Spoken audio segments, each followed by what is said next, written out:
Yes, we love that. Yes. I usually like this seat the second row, but all right. He said, Same idea.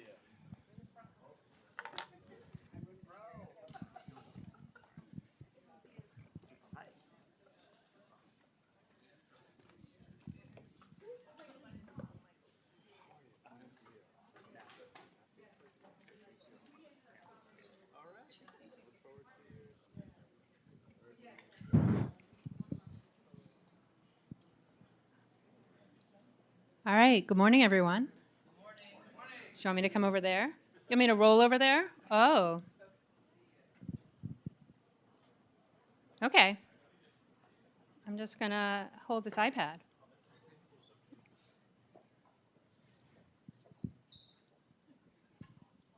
All right, good morning, everyone. All right, if everybody can come in, and I think the speakers would love if any of you could sit close to them so that they feel like we're sitting in community. I know when you're up here, it can feel a little lonely. Somebody in this seat? no, that's my seat. Okay.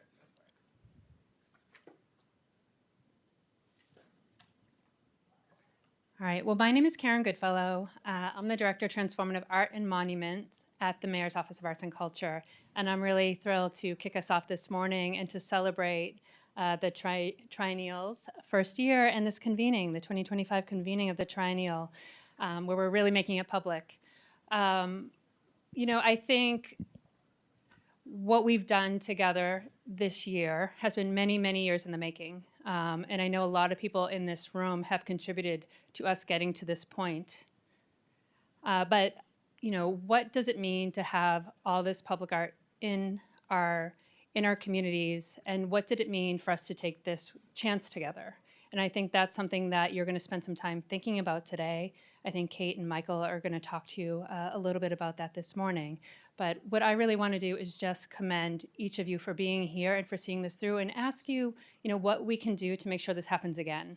And sometimes in the arts community, we get really excited, we get very critical. But what temporary art allows us to do is take both that excitement and that critique and turn it into something beautiful for the future.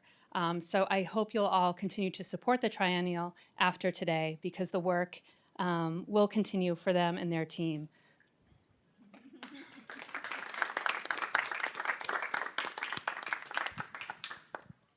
There is more public art happening, which many of you know. Many of you are leading this work as artists and curators and community members. We have the Unmonument Initiative from our office that is continuing to help us reshape what the commemorative landscape in Boston looks like. And we also have a lot of long-term projects, from murals to monuments themselves, such as the Legacy of Frederick Douglass, which is being made after a drawing by Paul Goodnight, a sculpture by Mario Chiodo. That's going in Lower Roxbury. That's been in the works for many years.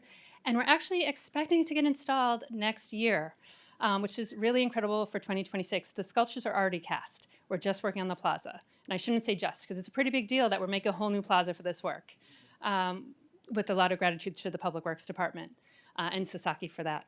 And we're also seeing Wen T-Sen's workers' statues in Chinatown come to fruition this next year. And those are also, I just have some incredible image of those being created in New York. Wen T just shared some wonderful pictures. So we are reshaping the city. And I just want to say the triennial gives us an opportunity to take a moment every 3 years and really think about public art, even as the work continues every day. So again, I ask you to thank yourselves and thank your neighbors for everything you contributed to the last year of this work, and that you keep supporting the triennial and asking these hard questions and asking how we can do better, how we can do more.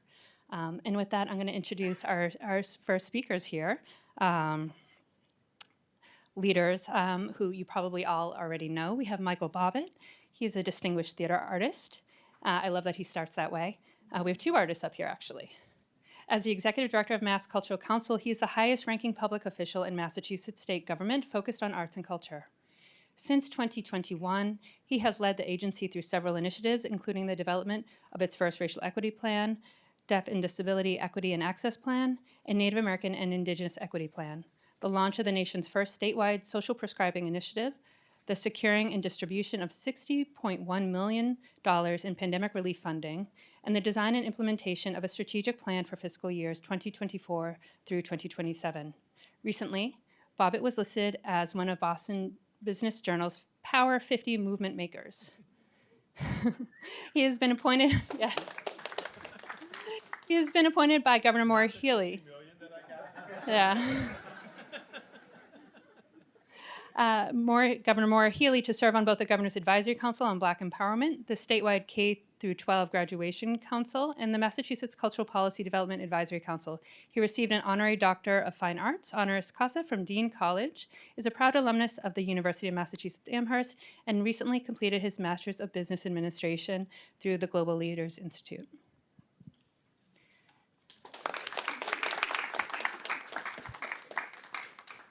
And we are also joined by Kate Gilbert. She is a Boston-based artist, curator, and cultural producer dedicated to transforming public spaces through contemporary art. She's the founder and executive director of the Boston Public Art Triennial, the city's first large-scale public art festival, which evolved from the nonprofit Now and There, established in 2015 to open minds, conversations, and spaces with contemporary public art. Her career spans over 2 decades as a Boston-based curator, artist, and cultural leader dedicated to transforming public spaces through contemporary art.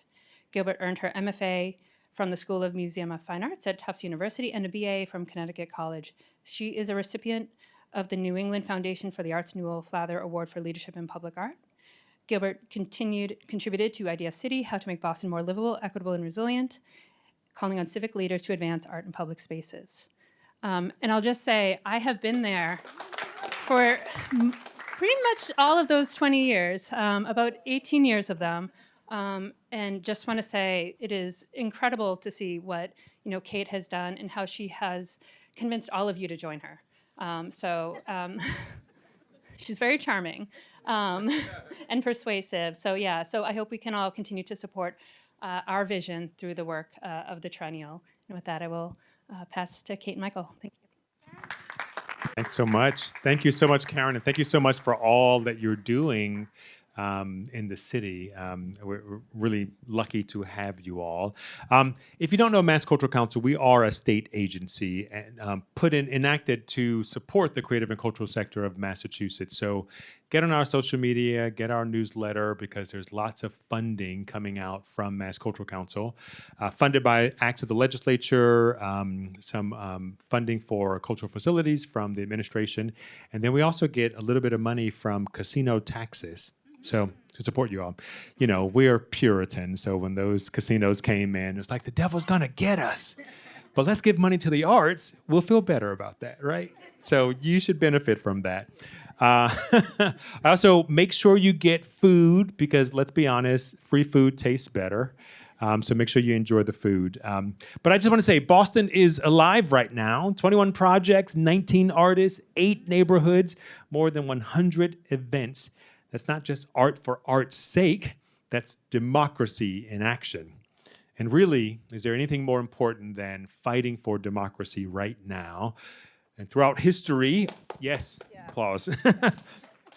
Throughout history, art has always been at the center of every single social justice movement.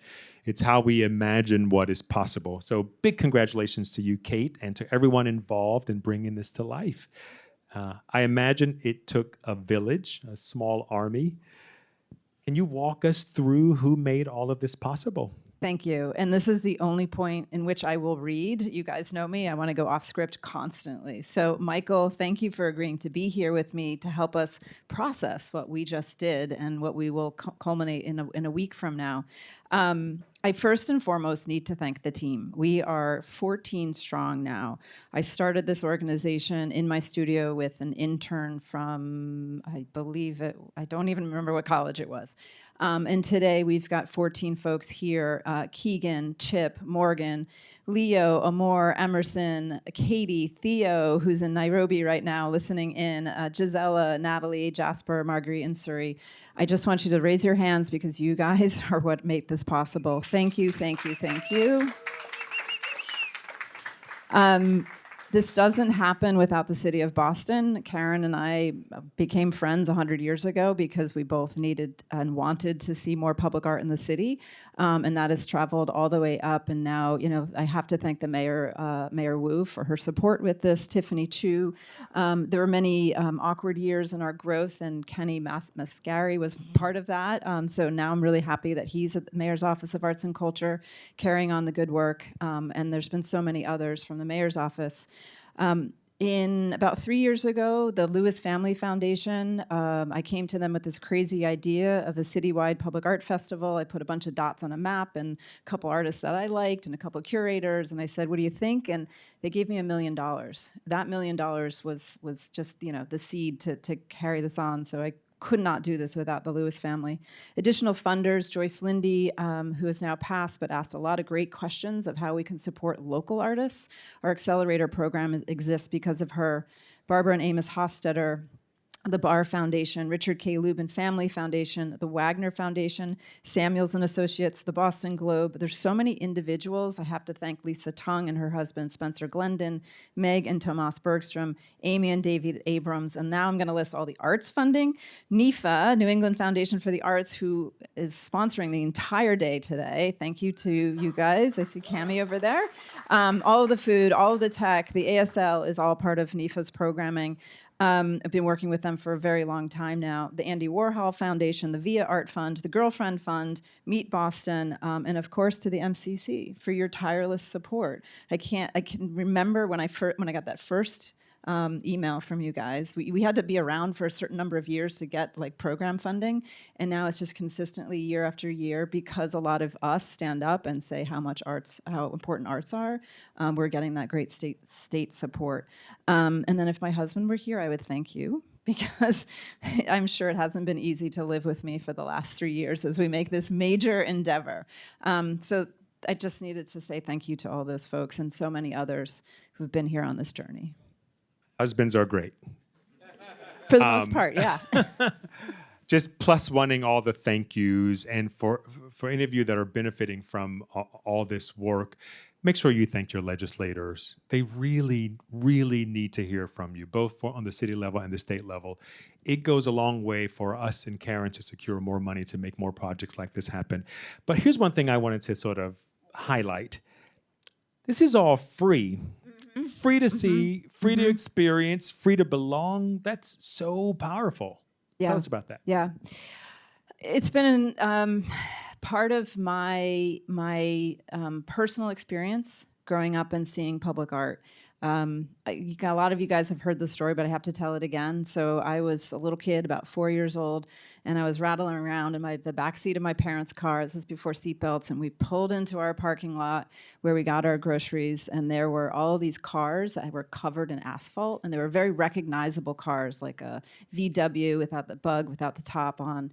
And my dad is freaking out because he's like, they've covered these classic cars, these great fins on the cars. And my mom had just read Silent Spring and was like, it's about the environment. And they're going at it in the front seat and they're just talking in a very loud, animated way. Meanwhile, I got to go climb all over it as a kid. And every time we'd go to the grocery store, this is in Hamden, Connecticut, that was play for me. So I grew up having art experiences like that didn't cost anything. We didn't go to museums. We did a lot of outside work. My dad, outside sort of walking around. My dad was a journalist and my mom was making quilts at a craft fair. Just high culture wasn't really the thing we did. So as we've built this program, we want for folks to understand that contemporary art is for you. And what better place to help people get introduced to the power of contemporary art than in your space. So whether that's the neighborhoods or the downtown areas where we've had these 20 pieces of work, or the 113, this might be 115 now, free public events, in places like RCC, we want to make it accessible and open for all. Yeah, and that impact that it has on your life has created this whole thing. And I remember Be careful what you show your kids. Exactly.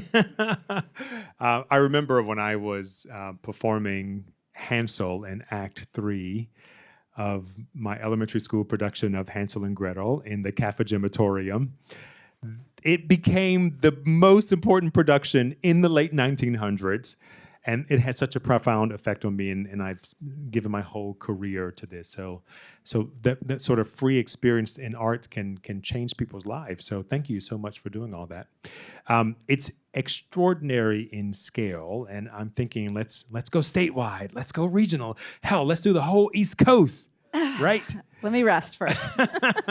Team? And we'll pre-thank your husband for that too. But how are you capturing the impact, both sort of in numbers and The in million-dollar meaning? question, Yeah. impact. It's both quantitative and qualitative. So just on the quantitative numbers, every time you guys register for something, every time you're here, we're clicking, we're looking at who's come to events. We're getting close to 4,000 visitors who, people in seats have come to events. We're also looking at how many people's cell phones are anonymously pinging towers, and we are counting that with GIS mapping, which is what folks in retail will use to see if a space will sort of pencil out for a new lease. So we conservatively think we've had about 225,000 people come through all of the projects to date, far exceeding what we expected and even announced. So that's part of how we look at things. We're also measuring how many people are paid during this endeavor, and I have notes on here. We've got 750 vendors so far. I think you'll appreciate this. 73% are from the Commonwealth, and 79 from New England. So this is really intentionally a regional.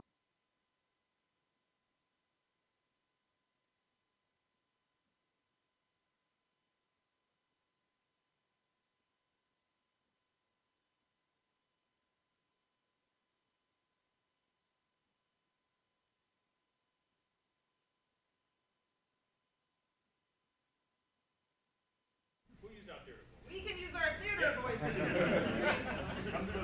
So regional support through the sort of leading back into the economy. We're also looking at the number of artists we supported.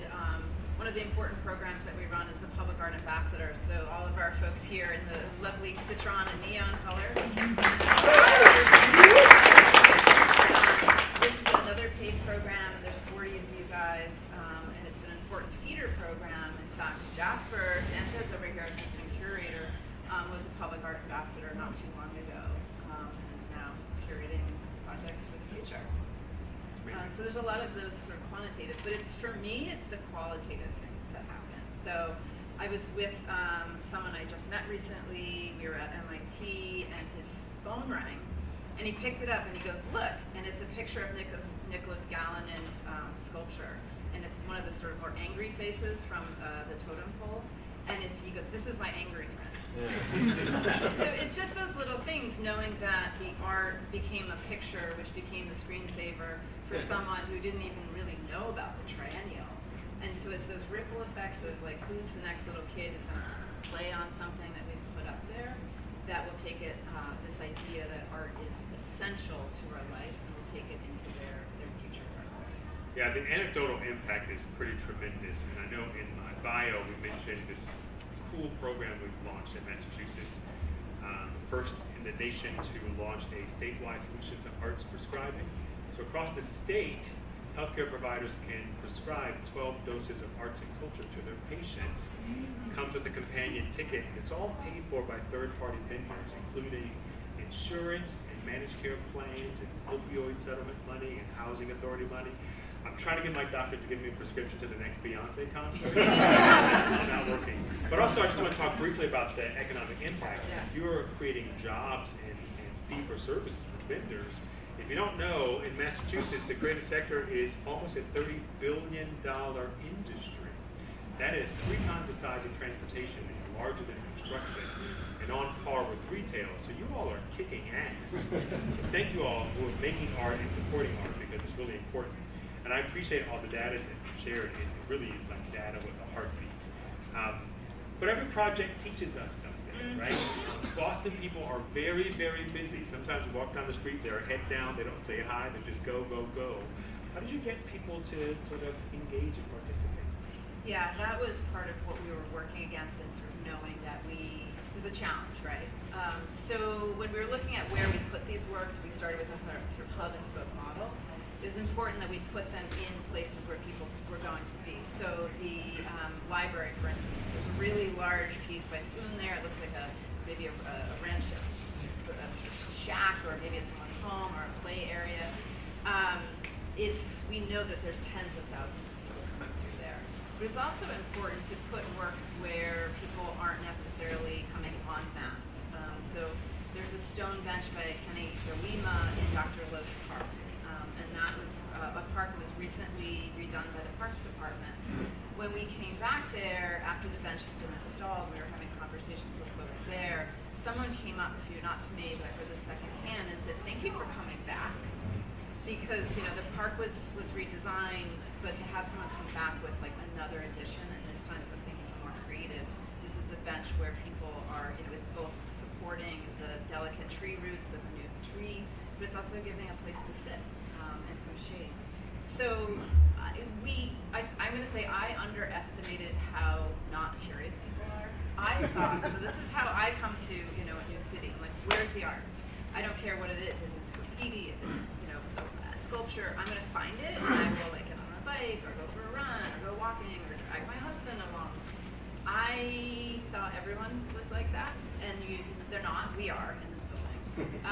So that is a lesson learned about how do we concentrate the works in a way that people can go to multiples, say 3 or 4, within a 10-minute walk, and how can they also support other things that are happening in the neighborhood. So that's so much to say here.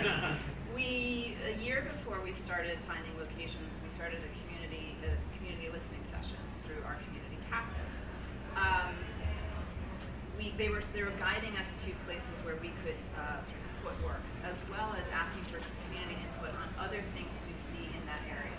So if you are going into Mattapan, definitely check out the roti shop and the record store. And that stuff is all on our digital map, but it's not on our printed map. So that's a lesson that we could do better on. So bring people together in a concentrated space, see the other things around, because those are hidden gems that need even more visibility from the support of the artwork. And I know you used a lot of Boston-based artists like Stephen Hamilton and Gabriel Sosa and Alison Moses and Chihara Shiota and Beatrice Cortez, but you also use Evelyn. Hey, congratulations.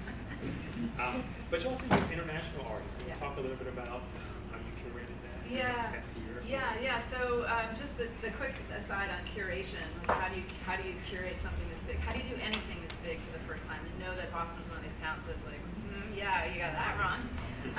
So Pedro Alonso is a very obvious first choice. We've worked together in the past. He does big things. I needed to balance that out, not only in age and gender, and just the idea of like big. And Tess Lukey was a natural co-curator to that, bringing of land, acknowledgement of how people move throughout the city, as well as your knowledge of local artists. So we needed that balance. One of the hardest things for me to hear is we don't have enough local artists. This hurts because I'm still an artist, but also because there's so many of you that are doing incredible work here. So we tried as much as possible to make it 50-50, a balance of local and international or not local artists. And we achieved pretty close to that with our accelerator program. So we've had an open call for 3 local artists who came in through the accelerator, supported by Jasper, Leo, and others, to really make that balance. And what's surprising to me, we're talking about lessons, the New York Times, when we announced the artist list, wanted to talk to the local artists. Their photographs were taken, and of course the Nicholas Gallinans and the Beatrice Cortezes were also popular. But it told me that this idea of a triennial that is first and foremost for Boston can work. We actually have 112,200 full-time artists in the state, which is remarkable. That number doesn't include those people that are professional artists, but they make less than 50% of their income from art. Also doesn't include all the people that work in K-12 and collegiate arts. So we have a large body of people that work in arts and culture. Now, we also know that incomes, the median incomes of these artists is well below the Massachusetts living wage. So we've got some work to do. But we have lots of artists here, and so I always appreciate when we are doing things that find jobs and employment for those artists. And not only for those artists, but for all the support artists around them, because those artists have studio assistants. Stephen is up weaving at his piece one building over, and he's employed 3 or 4 local artists who've gone on to do other things. Jahari has her big hoops on the Greenway, so thank you for recognizing that. Trino is a gift, and what a gift it is. I think you wanted to ask me some questions about. I did. I wanted to come back to the conversation of advocacy. Yes. And what people can do here. Yeah. Because when I used to hear this, and I would, I was like, well, what do I do? Just like write my legislator? Like, what does that mean? How do I find people? Yeah. And can you help us understand the value again of art?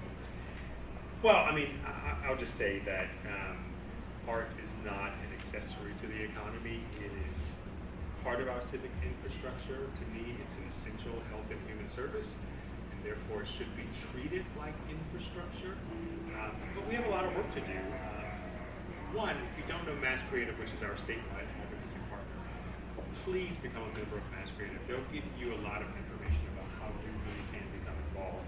But I don't want to say that since you talked about the value of advocacy, I think we have a lot of work to do in this area. We're having a big convening next weekend with our colleges and universities across the state, putting pressure on them to change their curriculum.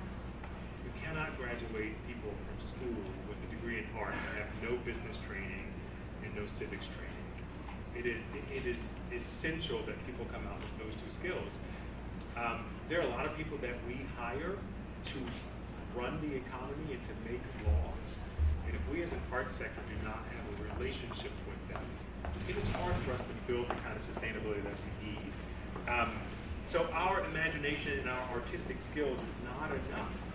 We're going to have to build really strong political muscle behind it. And here's one thing that I would say. No one should get elected to public office without having an arts platform. No one. But that is going to require us to be organized as a sector, to not think about advocacy as something you do later, but to be a critical and essential part of your work as an artist, and also a core function of your organization. Government affairs and government relations should not be an afterthought. Just like marketing and finance and pricing and all the things you think about, it has to be essential in order for us to get what we need from a sector. Don't think about government as just being a funder. Government can do all kinds of things, all kinds of infrastructure and regulatory and programmatic action to support the sustainability of a $30 billion industry. But that's only going to come from us putting pressure on it. So that's a sort of call to action to you all. If you're not engaged in it, then you have to become engaged. We're very, very, very good about social justice and uplifting issues that are outside of the art sector. I want you to do that work in the art sector. Put the oxygen mask on yourself for a minute. And right now, while we're seeing our federal government divest from the art sector, know that the private sector follows what government invests in. And so if we're being divested from, know that the private sector will follow that. And so it really is important that you all become super, super, super, super engaged. Mass Creative can help you with that. And I hope you are inspired by my words, because again, there's so much more that government can do. But you have to put pressure on it. You have to become a threat to them getting re-elected. To say it frankly. Cool deal? Yeah. All right, good, great. I just want to add to that the sort of follow-up question I was asking within that was about how do we all put on our own oxygen masks and value what we do. It's hard in these moments of doom scrolling and looking at what's coming out of Washington this minute. And so I will give my own impassioned message to you all that what you do is critical, and you need to get even louder with it. this is going to be the time where we need to step up together. There was a not-so-secret meeting where folks were talking about the response should the National Guard come. There's a lot of talk about being silly, big costumes, being out there, the ice cream truck playing. This is not the time to shrink. And so I hope that, you know, the bigness and the boldness of the triennial is something that everyone can use as a sort of call to do that work. And while you're doing that, and while you're showing the pride in your creative endeavors, I do think the legislators are going to look. You know, they're going to be watching, but we also need to go and be in front of them.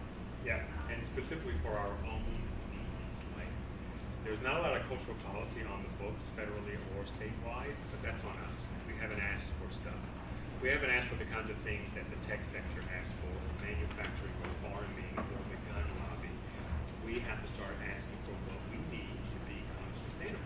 Yeah. But that's going to require us to behave differently and to value the things that maybe we haven't valued in the past. Yeah. So to wrap us up, we are about to go into a long day of more honest conversations. Scrolling behind me somewhere is a QR code for a survey. The team and I, with a lot of support from others, are just trying to figure out what we just did.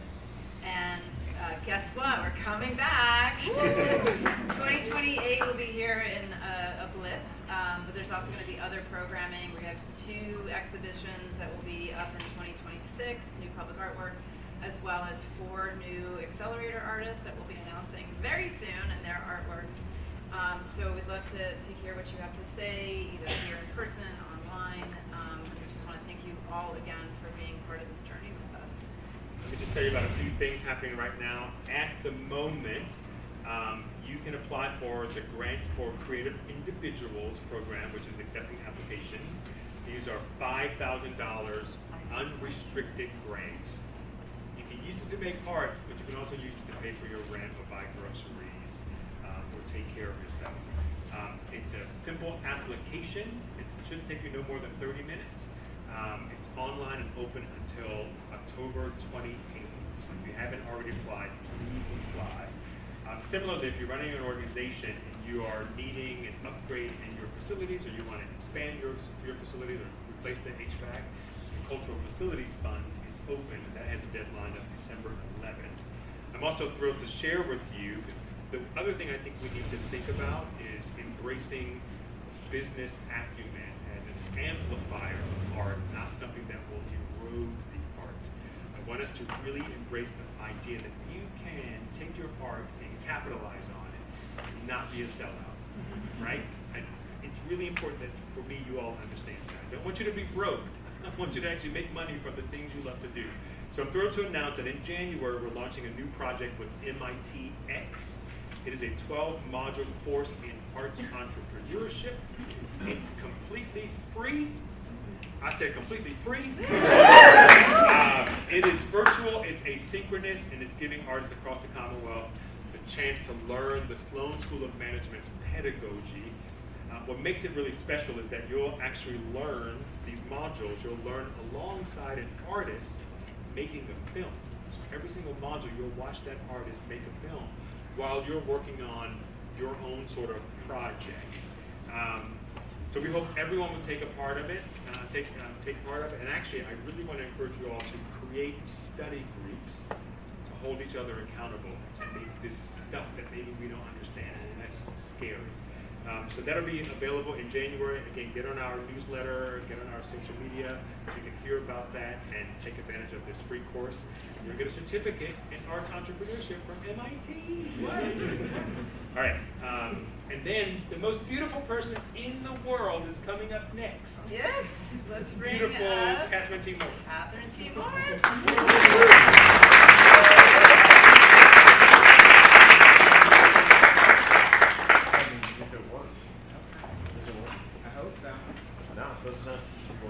So you can feel free to just go on. Bring the mic just in case they get it. All right. Okay, so we're improvising here. No mics, sly smiles, and I don't even know what else is on your shirt. Oh. So I'm not a James Joyce. Okay, I am here to introduce the queen herself, Catherine T. Morris, founder and executive artistic director of the Boston Art and Music Fest, the BAMS Fest, director, arts and creativity at the Boston Foundation. Catherine T. Morris is a proud mother, I like when you start that way, social entrepreneur, philanthropist, and visionary who works at the intersection of culture, placekeeping, and movement building. As a cultural strategist, Ms. Morris has spent the last 25 plus years supporting Black artists and creatives through advocacy, artist development, platform creation, and the mobilization and engagement of local artists to experience the arts from the perspective of Blackness. Currently, she's the Director of Arts and Creativity at the Boston Foundation, where she leads strategic thinking, evaluation, and implementation around grant making and the ways in which the foundation can best serve artists, communities, and artists at large. I was on a panel last night teaching artists about fundraising. It's an amazing program. Catherine is also the founder and executive director of the Boston Arts and Music's BAMS Fest. This gets long. A nonprofit organization has built a cultural movement, and I will agree with that, of breaking down racial and social barriers to arts, music, and culture for communities and artists of color across Greater Boston and beyond. Since 2015, BAMS Fest has employed, supported, and presented 900 plus local artists, provided 600 plus jobs to create entrepreneurs, activated 65 plus public spaces, and attracted over 100,000 visitors. I think that's much more. And residents to their program. Among many of Catherine's many awards, honors, and recognitions, she received the 2024 Arthur Fiedler Achievement Award for bringing arts to the public. Congratulations. Also a 2022 Newell Flather Award for Leadership in Public Art. Congratulations. And was named one of Boston Magazine's 100 most influential people. She has served as the thought leader on panels with institutions such as Berklee College of Music, the Greater Boston Chamber of Commerce, Emerson College, Lungi School of Music, Northeastern University, Simmons University, the Federal Reserve Bank of Boston, the Esplanade Association, MIT, and the Museum of Fine Arts. Lastly, Catherine is a proud alumni of Temple University of Sport, Tourism, and Hospitality Management in good old Philly, PA, and has received her Master's of Science from Simmons College, Boston, MA. Woo, are we? What else you gonna do?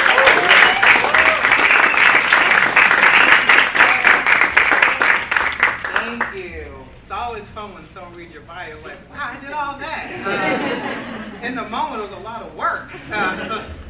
I'm here to give an introduction ahead of our esteemed public discussion we're going to have today. And I was given a lot of talking points. I love you. It was like 6. I was like, you gave me 5 minutes. No, I can't do that. But I wanted to share a couple of things. There are some of you in this room that have heard of BAMS Fest, but you may not necessarily know how it came about. And I want to talk about that origin story. And that is, I am a Boston native. I am proud to be born and raised Jamaica Plain and Roxbury. I am proud of all the things of my city. And I also got issues with it as well. But I was at that time surrounded by so many artists, so many Black artists that were frustrated that this city had nothing to offer them to stay. And rather than, in typical Boston fashion, complain about it, I went to go do something about it. Because I have an underdog mentality. You tell me I can't do something, I'm gonna go do it. That's how I was raised. And at that time, what I saw was that the one thing that could bring people together would be a festival. Now, I look at festivals a little different. They are an ecosystem. They involve many, many different components and pieces. It is collaborative. It is not a singular vision. But my role was to be the seeder and the farmer. Plant the seed, make sure the soil is turned over, and let community water it as much as possible. And over the span of 10 years, story after story, spending times at Haley House, eating a lot of different bagels, going to people's churches, walking dogs, whatever it was, started to build the will and confidence of the people, because that's where it starts. The pride at that time was very low. The morale of the city was that low But I realized the individual stories are what brought the momentum and energy to this thing I was going to build. And it was not easy. Many doors closed. People said, Boston could never do such a thing. I'm like, you don't know the Boston that I know. And I had to prove, of course, that the concept was going to be real. So I did a lot of events, 100. I totally understand that. I had to deal with the sweat equity, the frustration, the racism, all the things. But what didn't deter me was the fact that Boston needed to be a place that is soulful. And the way that I describe soul is sharing our unique lives. I love acronyms, if you can't tell.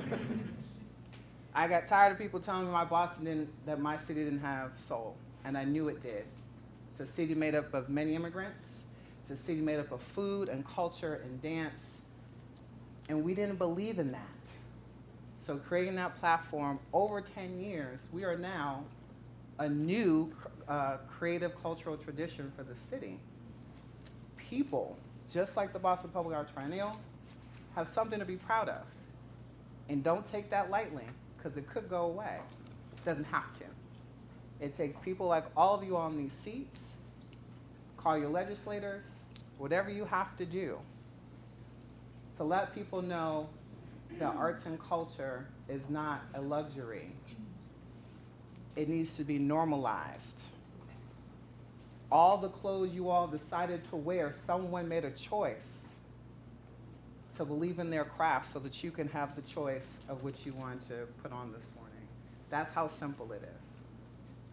So for this panel you all are about to get into and hear all the things, I want to leave you with this. It does take a village. We all have a role to play. Boston, here's a new acronym, because I'm all for acronyms. Boston can become a home. Home meaning having our moment everywhere. So, without further ado, I bring up Marguerite Winter.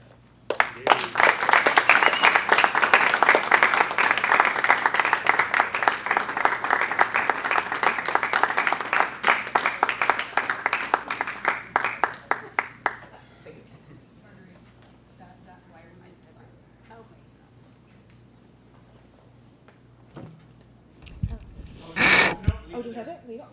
Yeah, Okay. it's a conference mic. Oh, perfect. So we were told there's an emergency broadcast, which is why all of our audio is out right now. So we're going to continue to project, and they'll be able to reboot after this panel. So everyone online can hear us, but everyone here will be projecting for now.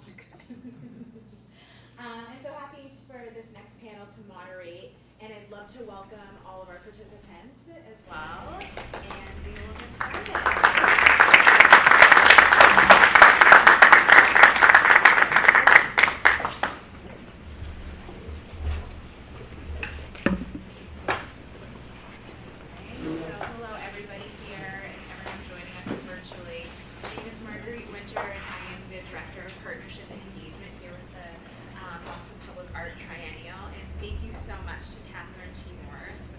Wonderful introduction, and I just told her I will write talking points for her forever now, so you're welcome.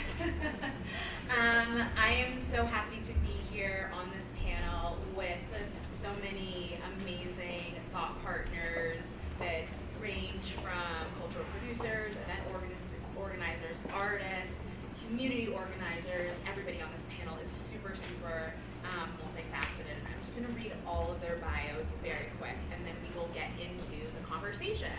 And if at any point you think we're speaking too quietly, just go like this in the audience, and we will project even more, I promise.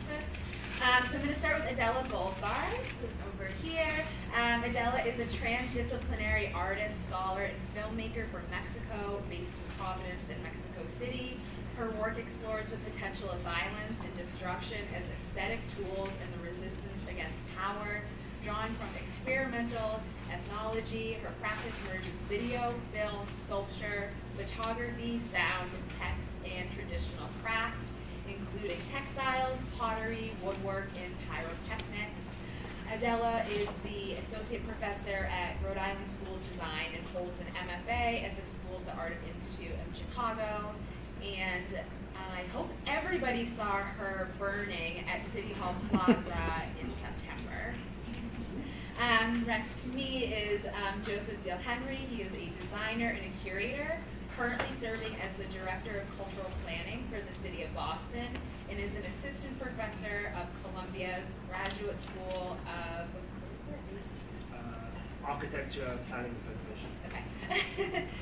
He has written for Tank Magazine, Dezeen, and Casabella. Joseph was selected as the 2024 Art Lab Loeb Fellow at Harvard University Graduate School of Design. And in 2022, the British Council selected Joseph to co-curate the British Pavilion at the Venice Biennale, the Architecture Biennale in 2023. The pavilion, Dancing Before the Moon, explored the need for architecture to look beyond buildings and economic structures toward everyday social practices. Next to Joseph is Rita Lara. Rita has 30 years of global and local nonprofit sector experience, and she's in her 9th year of the executive director of Maverick Landing Community Service, which is an amazing partner of ours here at the Triennial. I cannot wait for Rita to share more. And through the pandemic, MCLS distributed over 500,000 pounds of food to East Boston in 2020, and working with and across sector partners to launch East Boston's first housing support station. She has been twice recognized for her work by the City of Boston and a 2020 Boston Community Champion Award through the Mayor's Office of Immigrant Advancement and Extraordinary Women Award from the Mayor's Office of Women's Advancement in 2023. I could go on and on and on about Rita as well. And then last but not least, I am proud to welcome Alex Leondis, okay, perfect, who has been working as a public art ambassador for the Boston Public Art Triennial across various programs for us since 2021. Outside the public art, Alex is also an actor, a director, a teaching artist. He holds a BFA in Contemporary Theater from Boston Conservatory at Berkeley, and has acted and has amazing credits in so much theater. So, welcome to all of you. Wow, so many amazing bios, and it just feels amazing to be in this room with all of you. And you might be asking, why am I bringing all of these people onto this panel, and why is this panel called How, Why, What Is It Made? One of the questions that we frequently get here at the Triennial is like, what goes into putting on a citywide festival exhibition like this? And to be honest, I know Kate in the beginning mentioned all of us as team members that work here, but it's not just us. This is pure collaboration, and it comes from our partners. It comes from all over, the artists. It also is our public art ambassadors, people that we use for feedback, our artists, and just so many more to make something like this happen. And so I really wanted to bring this panel together to talk about, what are the different roles that you've all played within the Triennial and this role of public art, to really kind of unveil how something like this happens, right? Because when you see one of those projects like Stevens, and it's not just, it's so much more. And I also wanted to talk quickly about, biennials and triennials, because that was a real part of relearning I've had to do on my own as someone that has worked in biennials for a very long time, especially when coming to Boston, about thinking about how we can think about a triennial. Biennials and triennials are always evolving. They are temporary, and it's just a moment. And so it's kind of like, how do we plan for one of these here in Boston? So, enough of me yelling and projecting right now. I wanted to start with a question for all of you to get us started. First of all, expanding upon how your relationship with the Triennial was, and then also talking a little bit about your relationship to public art, too. And I'm happy for anyone to kind of jump in there. I'm looking at you, Rita. We, as it turns out, I learned from one of the people who work with us, actually. We had an earlier relationship with the Triennial when it was now and there. they were partners in our Juneteenth. This year we celebrated our 5th annual Juneteenth. The first and only Juneteenth in East Boston, but we're holding it down and are committed to holding it down. And so I didn't actually even know that until we started having a conversation. So it's, you know, the things you learn. And I would say as a partner, I'm sorry, the question was what? Your relationship with the triennial, what your organization you have been doing, and then Yeah. just like your public art relationship. Yeah, so the relationship with the triennial is really like, you know, one of the core sites in East Boston. And our relationship has been with the triennial as much as it's been with NA Press, really, which is the artist of the press, Gabriel Sosa, essentially shared space with us for 6 months. So it's been a powerful experience. You know, you share space with someone, you sort of get to know them, and it's altering. So it's been an altering experience. And it's changed our relationship, I think, to public art. I would say personally, you know, I probably love public art as much as, you know, we all, I mean, at least everyone in this room does. From an organizational perspective, as a, you know, walk-in community center, really focus on supportive services and community help, and community building, that definitely engages people in cultural activities. We hadn't really had much experience with public art. I would say the closest thing we had to it was probably a couple of years back. We used to have a maker fair, and the kids, you know, laser cut a geodesic dome on a cardboard, and they all piled into the park. So it was a public play structure that was temporary, and that was probably the closest thing, our closest experience to public art pre-triennial. Should I take that? Yeah. Well, thank you first of all for the invitation. I'm very happy to be here with all of you. So okay, I'll try to project. So I guess my first public art piece was probably like 10 years ago. I started, so I'm an interdisciplinary artist that started as a photographer, then turned into video, then suddenly turned into performance, installation, and 15 years ago I started to get engaged with pyrotechnics. So the first time I arrived to Tultepec, which is in the outskirts of Mexico City, and it's considered the capital of pyrotechnics in the country. So the moment I arrived there for a specific project that had to do with a public performance, the first public performance I wanted to do with pyrotechnics, so I feel like I never left. So I started building connections with different artist collectives in Tultepec. I have been invited to do public performances there in Tultepec. That was last year during the International Fair of Pyrotechnics, which is a really big event. So that first public performance that I did, and I guess at that moment I still didn't call them pyrotechnic performances, but then since I've been like crafting this name, I guess. So the first one I did was kind of a little bit of a disaster. I mean, it wasn't dangerous, not in the sense that it was dangerous, although, of course, there's always that you know, that element in pyrotechnics. But let's say that it was a very loud performance, but not a lot of like visuals happened. That was in Mexico City, like 15 years ago, as part of a solo show I had at the Poliforum Siqueiros. And so we built a life-scale replica of a plane that had impacted Mexico City not long ago at that time. But honestly, like the effigy of the plane that I made with the first collaborators I had, and also the pyrotechnics that we put together for it, were not like closely to what you might have seen here at Boston. But you know, art is a learning curve. There's no methodology that is already traced, especially for public art. But I've learned a lot throughout the years. So what happened here in Boston, I guess, has been the most ambitious public performance that I've had, and the most successful as well. So going back to your question, so Pedro Alonso invited me because he knew from documentation some of my previous pyrotechnic performances. So he invited me to the triennial to make a proposal. So the moment I gave him the first draft of the proposal. He's like, are we really going to do this? And I'm like, well, I hope.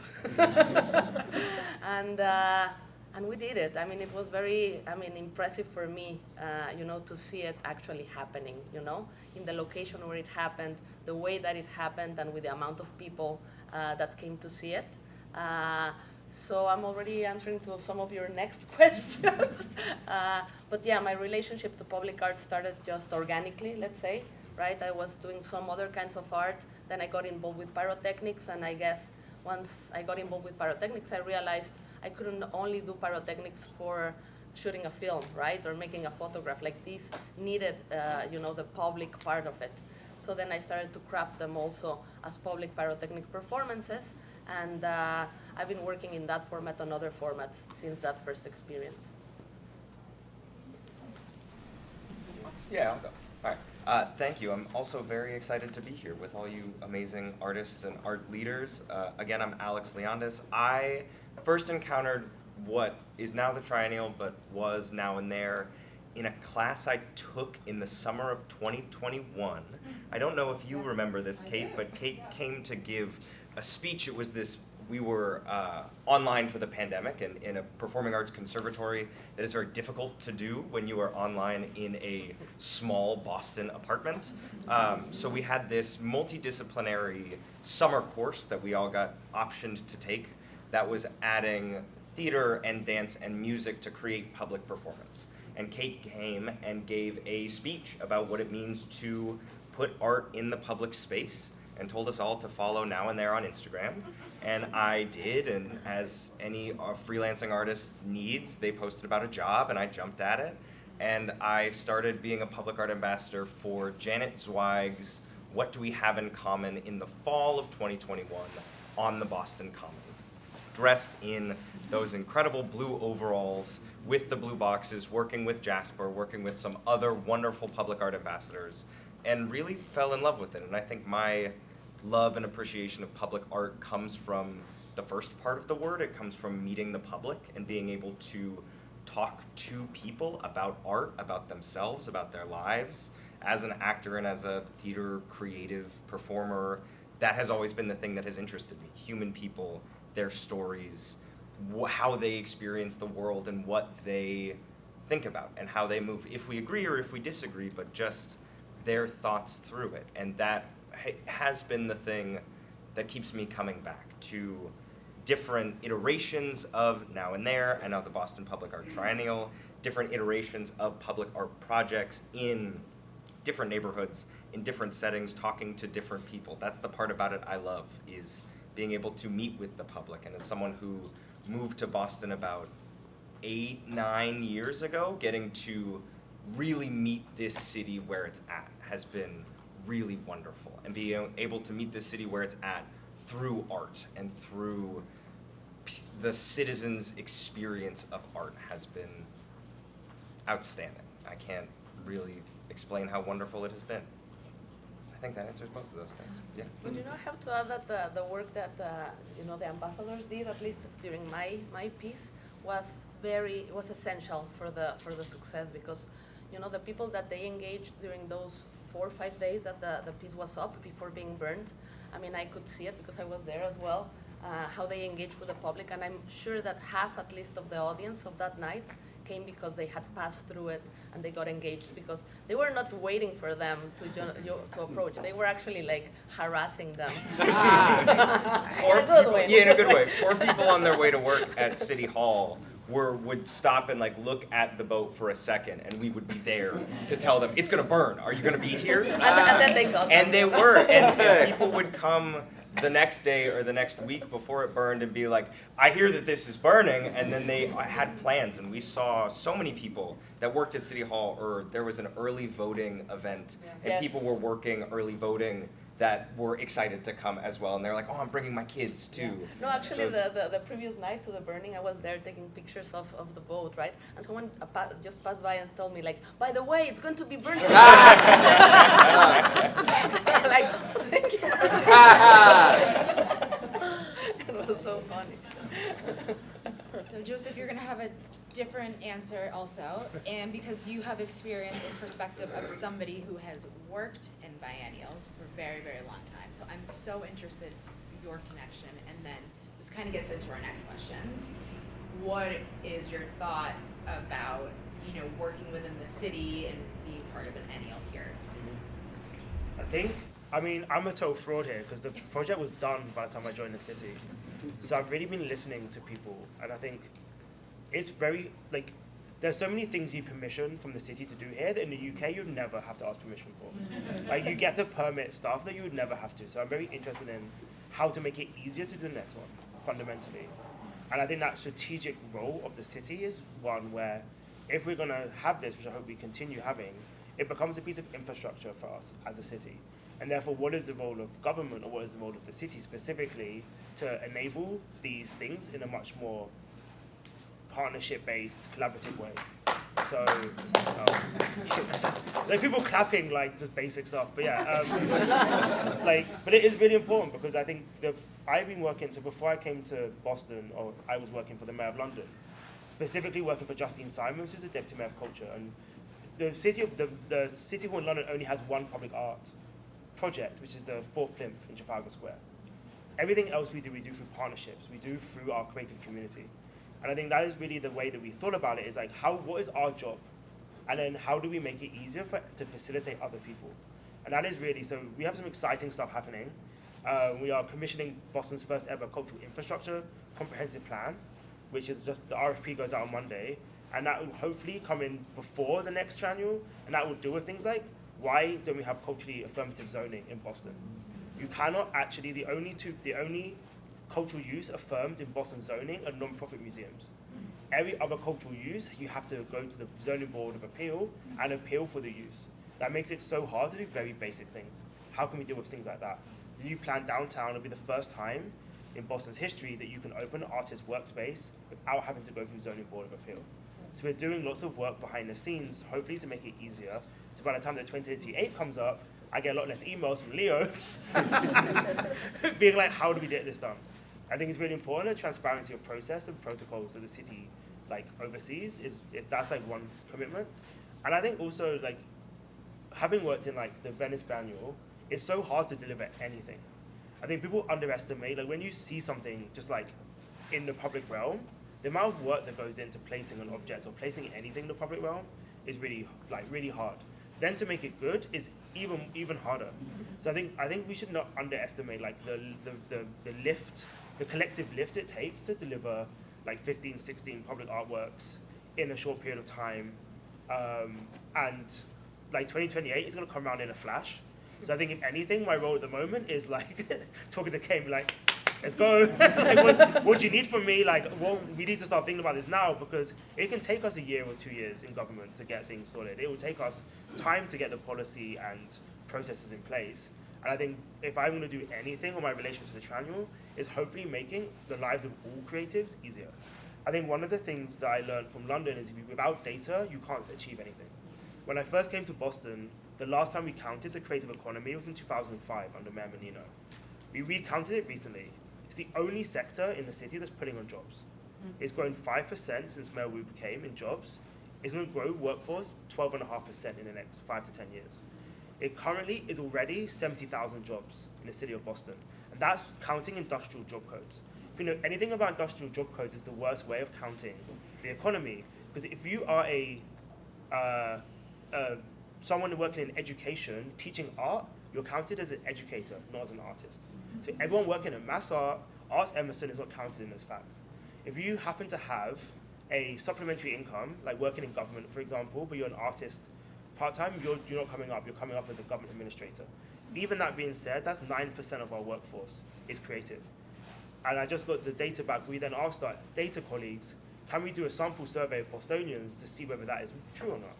And the data came back that 18% of Bostonians' primary income comes from creative economy. That's 1 in 5 people in Boston are relying on the work that we do for their income, for their livelihoods. That is the same level as London, pretty much. Not quite as much, but that's 1 in 5.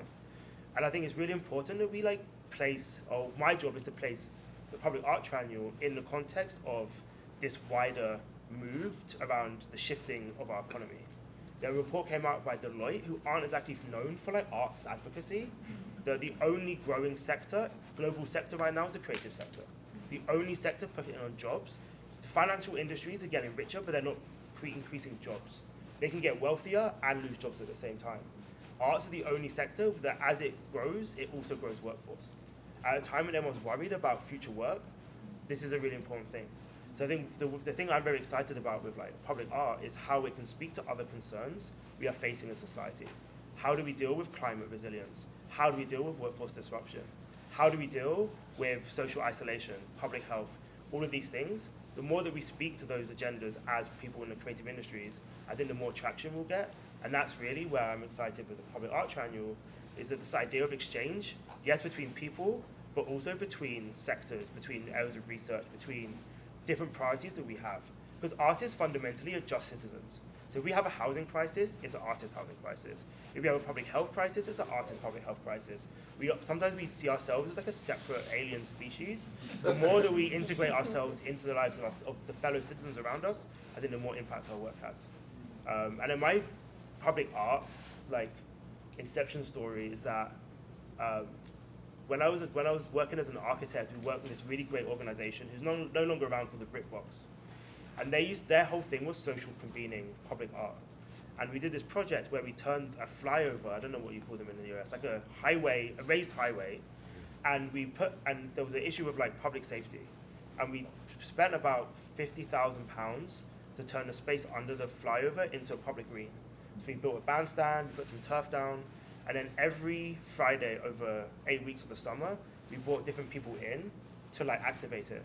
And it was amazing like how that one gesture shifted people's perceptions of that place.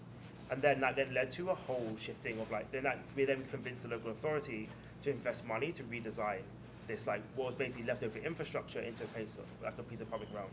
So I think like public art has the ability to actually transform the way people see the city, and then crucially how we design what goes forward. So I'm looking forward to 2028, and I think, hey, we have a long overdue catch up about that. Yeah. So what I'm hearing is that by 2028, we will have more partners. For this edition of the Triennial, we had over 75 partners. A lot of you are in this room, and it would not have happened without all of you. So we'll have more partners, we'll have more maker space, we can have more local artists to make public art in this city and within the next couple of years. And we'll have more programs. So we had 115. We'll get to 200 for the next one. We need a bigger engagement team here. And also I think all of you on this panel and conversation really shows this expansive idea of what public art is in the definition, that so many different stakeholders go into that. Rita, I'd love to talk to you a little bit more about, your role in really helping the community in East Boston, in the Maverick area and the housing area, and why it has been so important for this partnership for your organization and the community that you serve. I would love to hear more about that, and I think the audience would too. Sure. There were so many unknowns and unexpected sort of gifts in this relationship and in this process. We sort of came in and took a leap to sort of share space and have this amazing community press, NYA Press, available to the community, both our community in Maverick, the community in East Boston, our organizing community partners. And we didn't really know what to expect going in. It's like you have a new roommate. Hi, new roommate. And you're sort of getting to know each other and trying to figure out what each other's needs are. So it's been this process of relationship building that I think has been really rewarding in a lot of ways. A lot of the young people in the community sort of looked on really sort of curiously about what was happening, and definitely were engaged by Gabrielle, participated in several workshops with Gabrielle and the studio assistants, and got completely hooked on sort of the T-shirt screens coming out of the press, and then we're like, well, we can do that. And then they started making screens with their, with a new X tool that we got through a capital grant. We have a teen maker space. And so it was this really interesting sort of teen techies meet artists meets community kind of partnership that has come together over the last 6 months. And what from what I've seen and experienced, and I think the community has experienced this too. I would say pre-pandemic, we were engaged in a lot of sort of collective art making. Like I had, we were making earrings with women in the community, and we were, and we still do a lot of collective art making with youth, sort of laser cutting things and painting them. But we've never really done collective art making with an artist and with the broader community outside of, Maverick Landing. So I think the partnership and the relationship with Gabriel and the Enya Press studio assistants really sort of opened up the collective making at a very critical moment in time, right? I mean, this is a time when the art is both a voice for what you're having trouble voicing. It's the balm, right, for the wound that's very active, and we're constantly being re-traumatized in this environment. East Boston is an immigrant community. It's an airport adjacent community, and the airport is where our federal friends like to sort of start out their days sometimes. And so, it's a community that's been very affected by what's happening around federal immigration policy and people getting taken. And so, the art really becomes a way for people to come together and build community, build social fabric, and make really meaningful things that express both what they're feeling and is itself, in and of itself, a kind of healing process. So that's really what it's brought us, and in a way I can't see sort of not doing our work, because aspects of it are so hard without, right, the thing that makes it more sustainable and that gives us joy and that gives us, a collective way to sort of make and be mindful and be in community. So yeah, I mean, I don't see us sort of going back. I don't know what will, what we'll grow into, but we're gonna keep rolling forward with, with this work, because, we've been changed by it. So, thank you. Yeah, and we talked, you and I had a conversation last week that you're potentially maybe going to do a art residency, and this is just like really opened up to like what more you can do. And it's really exciting. It's really exciting. Yeah. Alex, I want to switch back over to you, because you are on, like, I love this conversation with you and Adela about, talking to people during the installation of that project, and you are just have been on the ground. You have just this way of talking to public and bringing them in. I just wonder, like, what the experience has been with trying to explain, like, what the triennial is, but then also, like, what's some of the feedback that you've been hearing? Because usually you've been working at Lot Lab or at a project that it's the same project and it's one project in one space, but this is like expands through all these neighborhoods. So I'm just so curious what that perspective has been for you and what you've been hearing. Yeah, it's been very different, this larger project, as opposed to some of the work that has been done earlier starting in 2021 with What Do We Have in Common. That was a very specific individual project that had us oftentimes harassing the public in kind ways. and that was a really beautiful project, because we were coming out of the pandemic, or the isolation of the pandemic, and we literally had What Do We Have in Common emblazoned across our shirts and our overalls, and we were going out to try to seek connection. And I think that has been the thing that has held constant throughout. And the thing that the Boston Public Art Triennial has done that's wonderful is its scope in different neighborhoods. Boston is a very different city from neighborhood to neighborhood, from place to place. You can get on one train line and see something entirely different.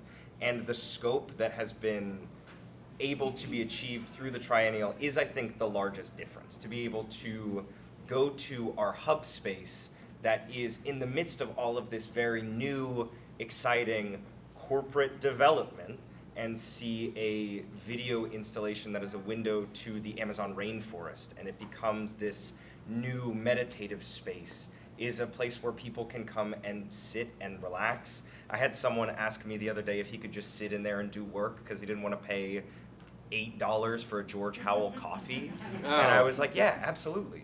And to places like Faneuil Hall, with the piece from New Red Order, where people are taking pictures in front of it very quickly because it is a very tourist-heavy location, and not really engaging with it in a larger way that I am seeing that we are aware of. So it is very different from place to place. I like to kind of categorize engagement with public art in three ways. There are the people that walk by it, look at it, and keep moving. There are the people that come up to you and ask you, what is this? And you say public art, and then they go away. And then there are the people who ask the second question after, what is this? Why is this here? What was the artist's intention? What is it made out of? Can I touch it? And those are the really wonderful conversations. Those are the conversations where you learn about the people as they are, and you learn about what they're interested in. One of the days that I was working at your piece, talking to people, was they were raising a flag for, Haitian independence or some kind of, there was another day I was walking by and the ship was still there, and it was Nigerian Independence Day or something, but there was a large community there, and there was music and there were speeches, and then a lot of them came over to look at the ship. Someone else was talking to me about her relationship with colonialism and seeing the ship and being reminded of that, and being being interested that it was going to burn, but sad because they assumed that you would put so much work into it. And it really varies from place to place, from person to person, but that third ring of connection, when someone is able to, or has the time, or is curious enough to ask that other question, it really explodes from there. And all public art ambassadors do it in their own special way. I kind of almost feel like the Public Art Ambassador program is like a mini accelerator program, because all of them are artists or arts related in their own way. They all have their own practices, which informs how they talk about it. And because of the scope of the triennial, we have so many of them. I have met a new public art ambassador almost each shift that I work, and even today seeing people that I've known and worked a bunch of shifts with, but also people that I'm like, I've seen you around, but I don't really know what you do.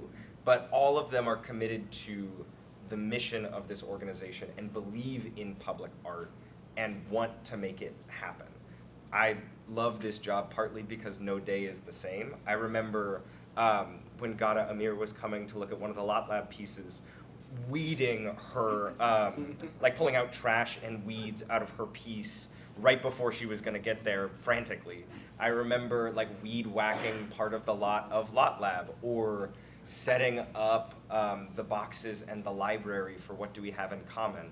It takes a village of people to be able to make it open to the public, to be able to make it ready for it to be talked about and accessed, and it adds that extra level when there are people there to talk about it, so you get people who are curious about it to be able to express that curiosity and to be able to go to that extra level to learn something different.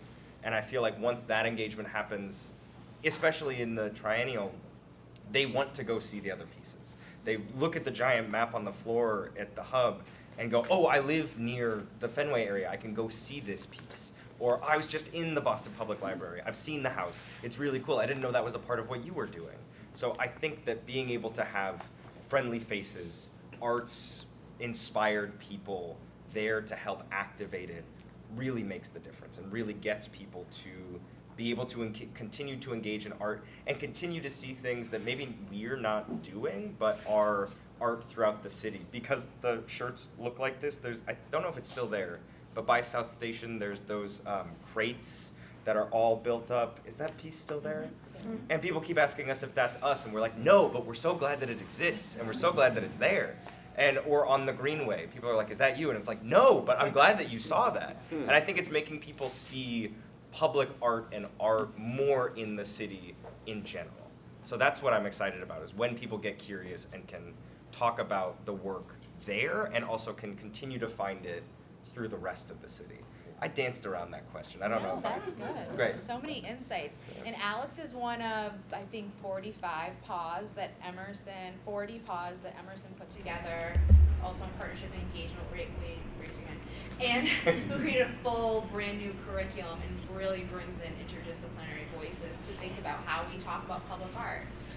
And then the artist that you mentioned will be on one of the next panels, so everyone stay tuned. One of the things I hear a lot in your conversation, in what you just said, is connection, collaboration, and then that really leads me to trust.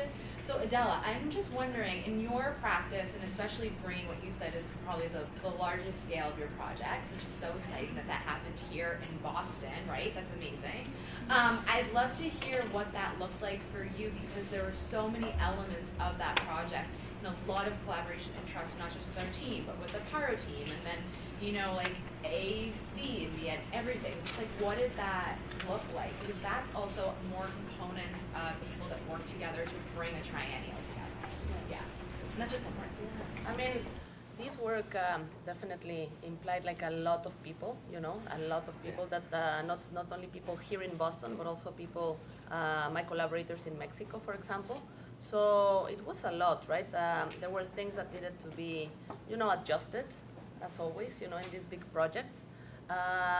So, I mean, I've learned through the years working in socially engaged art, let's say, not only public art, that trust is, is the most important aspect of it all, right? Probably. Like if you don't manage to get this rapport or this trust from your collaborators, then usually the collaboration doesn't work. So I guess it's important that, to build this trust, I mean, first of all, you need to be very honest and humble, right, about what you expect, about your expectations, your stakes, and also be open to hear and transform things based on what your collaborators also want out of it, right? And then also to adjust things to the circumstances. So the project originally, the original idea was to bring my collaborators from Tultepec, who are the people that built the boat according to their own traditions. And this is something that I've done in the past. They've traveled with me to Chicago for an artwork in 2019, and they traveled also to Pomona College earlier than that in California. But what happened this time is that due to the political migratory circumstances, so we couldn't get visas for them, right? So that marked a very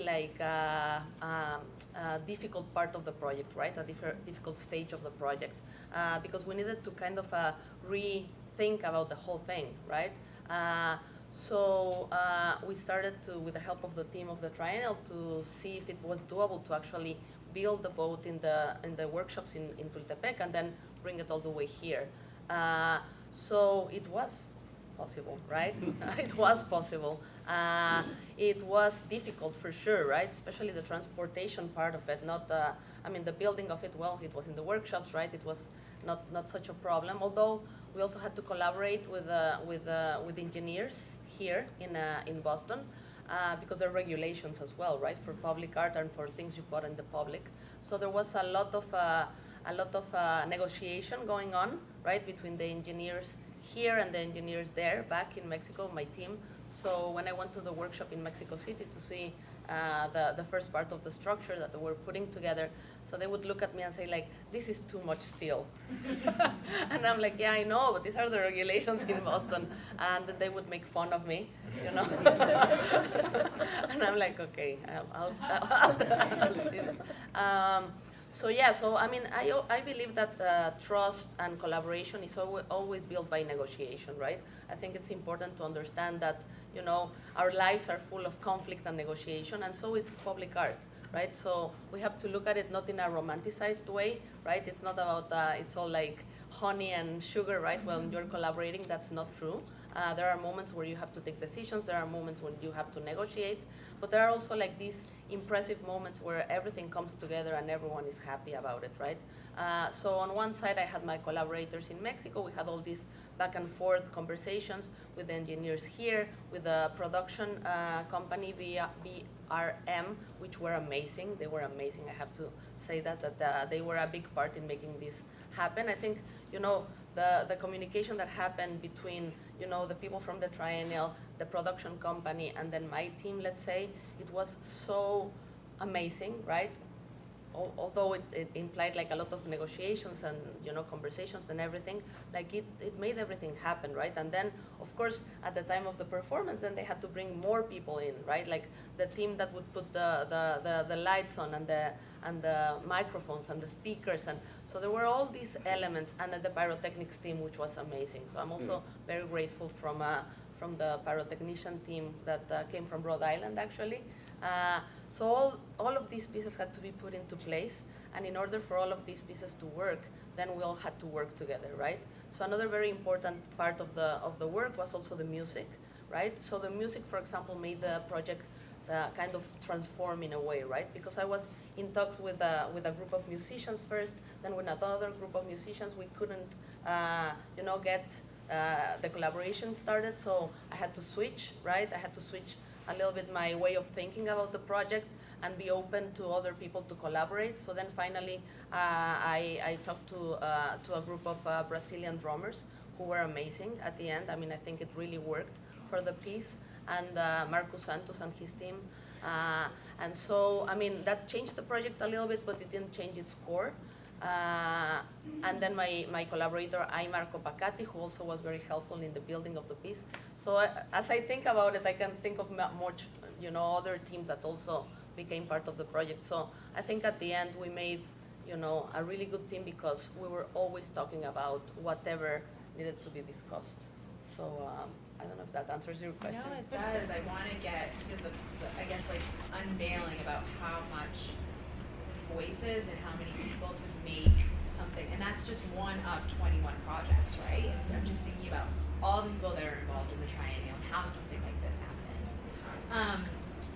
Alex also mentioned, you know, there's projects on the Greenway, there's public art popping up all over, and we are becoming a public art city, which is what Kate says. And Joseph, from the city perspective, what is this, like, what does the Triennial mean? Like, what does that mean in the implication of us being a public art city, being an ecosystem where it's not just sports and not just amazing schools and biotech, but like, can we be the same, like, hey, I can go see public art here, like you can see it in Chicago and LA, and is it working? I think that, okay, I've got a few observations coming from Europe, and I think that it's about public art, but it's about like culture at large, and it's about access to culture at large. So it's very interesting for me to like live in a city where museums aren't free every day, right? Like that is like such a big shock because there's one thing to like have like, this isn't the best analogy, but like if public art is like a gateway drug into culture, like what is the next stage on, right? You get inspired by this object you see, you kind of really want to follow up and have like pathways to participation. There's both like, if you want to be a creative, you can be a creative. If you want to join the economy, how are you going to do it? Like, I think that idea of like, so from the city, I'm always a skeptic, I think, of like, yes, and then what else needs to happen? And it's really like, there's so many things that the Triennial has thrown as like urgent things that I need to get on with. Like, we don't have a creative workforce development strategy as a city. That seems like a massive thing that we need to fill, a gap we need to fill. Luckily, I've just secured money from Bloomberg to like start developing one with the city of Sao Paulo, funnily enough. But like, that is like actually something that is really important because once you get people hooked into it, where do they go from there? And then specifically, what jobs pay well in that context? You know, so again, like we have 70,000 jobs in the city of Boston. Half of those are creative. The other half of those are jobs that rely on the creative industries. Things like technicians, lighting, data publishing, video game publishing. There's such a big, broad opportunities. I think I'm very supportive of public art as long as we as a city can tell an accurate story about the supply chain and the impact it has at the ecosystem story. Because I do think there is like a sort of like overly stimulated visual art interest when actually the data doesn't back up that being the most like vibrant part of Boston's creative economy. And therefore, it's our duty to let our residents know and our constituents know like what is actually happening and how to participate beyond just being a consumer. So I think for me, like I'm very interested in how can we help the production side of this, because I think that there'll always be talent. I was lucky enough to be an Artadia Awards judge this year, and like there's no lack of abundant talent in this city, but access and participation through production, access to space, access to infrastructure is a big issue for us. I think the other thing I would also say is the nice thing about the Triennial, and I think this is something that we haven't spoken about, it is a remarkable achievement to bring this level of partnership together. It is remarkable to have the ICA, Isabel Gardner Stewart Museum, like the MFA, all collectively participating in a thing together, and the Greenway, and the city.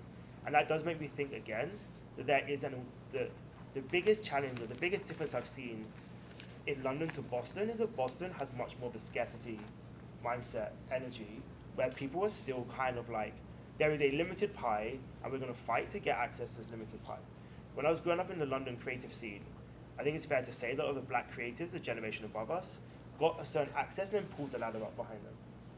When we did the Venice Biennial, so much of the success of that pavilion was because people were really generous to us and helped us access certain networks. So Sonia Boyce, who was the artist before us, she connected us in with Burberry. Joanne Comfort, when our projector broke down on the first day, hooked us up with a guy in Milan to get us a new projector. Like, so much of our success wasn't about us individually, but the fact that we had a community of people that would advocate for us, even though, like, technically they're our competitors. And I think until we get to the situation where the city can collectively advocate for growing access to resources, that is just like the biggest thing I've seen. And you kind of need advocates from across the ecosystem. So again, with Venice, we were an architecture biennial. Ronan McKenzie, who's like a fashion curator, was connecting us in with her people. And without that, we would never have been able to pull off the project we pulled off. You know, because I think that is something that I think it's really important that we as a city are able to advocate for growing the ecosystem and really letting people know the value that we have here. Because like arts and culture hires more people than biotech. You know, it's a bigger workforce than biotech. You would never know that.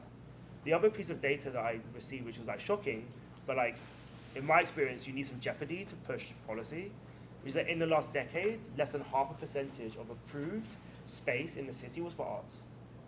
So we are 10% of the workforce officially, 18% primary income for Boston through our sample, but less than 1% of the space.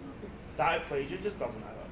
So that is something where, again, I think if the Triennial can like start giving us the like rocket boost to deal with all of the things that this throws up, like I think to pull off something like the Triennial, it throws up issues across the ecosystem that we as a city need to deal with. And that I think is like, for me, as like a hardcore like city government worker, is the real value of it. As an individual person, it's great to be able to see like humans being creative. And I think any way that we can give as many human beings the access to be expressive and to be creative is like something I will always support. And that you can never have enough culture. Like, you know, like what point do you like decide it? There's never like a moment where you go, oh no, good, that's it. Like imagine if we were like, okay, we can only release like 50 albums a year. Like that would never think. Like, people are always wanting to be creative. So the more that we can give pathways to that and access to that, the better. And I actually think that the 21st century will be the creative century. And I think creativity will be the like oil of like the 21st century. So the more we can embrace it and support that, the better. And I think things like the Triennial, but also things like BAMFest, these are key infrastructures in our city, and we need to think about how do we like hardwire them in for the foreseeable future. So in 60 years' time, like me and Kat are still hanging out, but the BAMFest is still going. You know, and in like 60 years' time, the Triennial, because if you go to Europe, the Venice Biennial has been going on since the 19th century, and it's still there, and it's still present. You know, like a lot of the museums I went to as a kid have been there since before the founding of this country. They're still going. How do we like have that mentality that we are not just doing this temporarily, but actually integrating and hardwiring it into the fabric of our city? And I think these are like test cases and testing grounds for that longer term strategic thinking. Yeah. And more BAMs, more Triennial, and then more things popping up too, right? Like yeah, more Tribe Called Funk, more Esplanade, whatever. Like all these organizations, more John Apollon. Like there's not enough. You can never max out culture. you know? And I think that seems to be the thing where it's like, oh yeah, we gave you the ICA 25 years ago. Like, we're not going to give you another contemporary art gallery for another like 50 years. Like, if you go to Rotterdam, they've built like 5 museums since then, supporting creative arts and digital arts. And I think that idea that somehow you one and done is like something that we have to get out of the city. Can I just say, the whole irony of the space, the incredible need to right-size the space is kind of interesting to me, because I'm just hearing you talk about the creative economy being the growing economy. Meanwhile, we have like a shrinking biotech economy.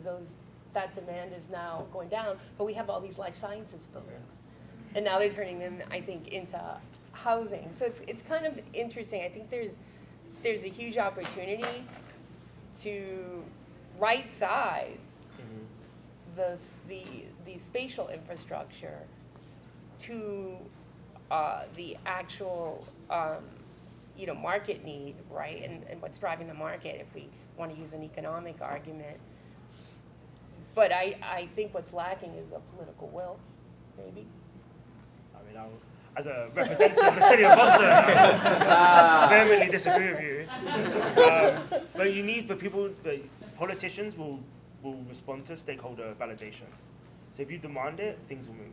So advocacy. Advocacy is so critical. I actually think there's an amazing alliance in Boston to be struck between affordable housing and creative space. Like, if you look at what Via Victoria or Ibra are doing in the South End, like, if you haven't seen the new castle of culture they're building, like, that is an amazing piece of infrastructure for the city. I think, and those are our 2 great space needs, are affordable housing and creative space. We have to find a way of co-locating them together and building alliances between those 2 parts of like big space needs in the city. And I think we in the city are building a affordable music rehearsal space and deeply affordable housing unit with the BHA. That is really something I want to do, is demonstrate how these 2 space needs can work to solve each other's that is a winning wider combo. needs. Combo. Yeah. And we all, again, it goes back to that collaboration of it has to happen with all of us together working on it, right? In order to make everybody else rise up, right? Well, I'm glad that we have MAM, which is a new museum, which you can also see Nicholas Galan's piece at. I want to leave some time for us to have some Q&A, especially because I want to keep us on track for this very long day.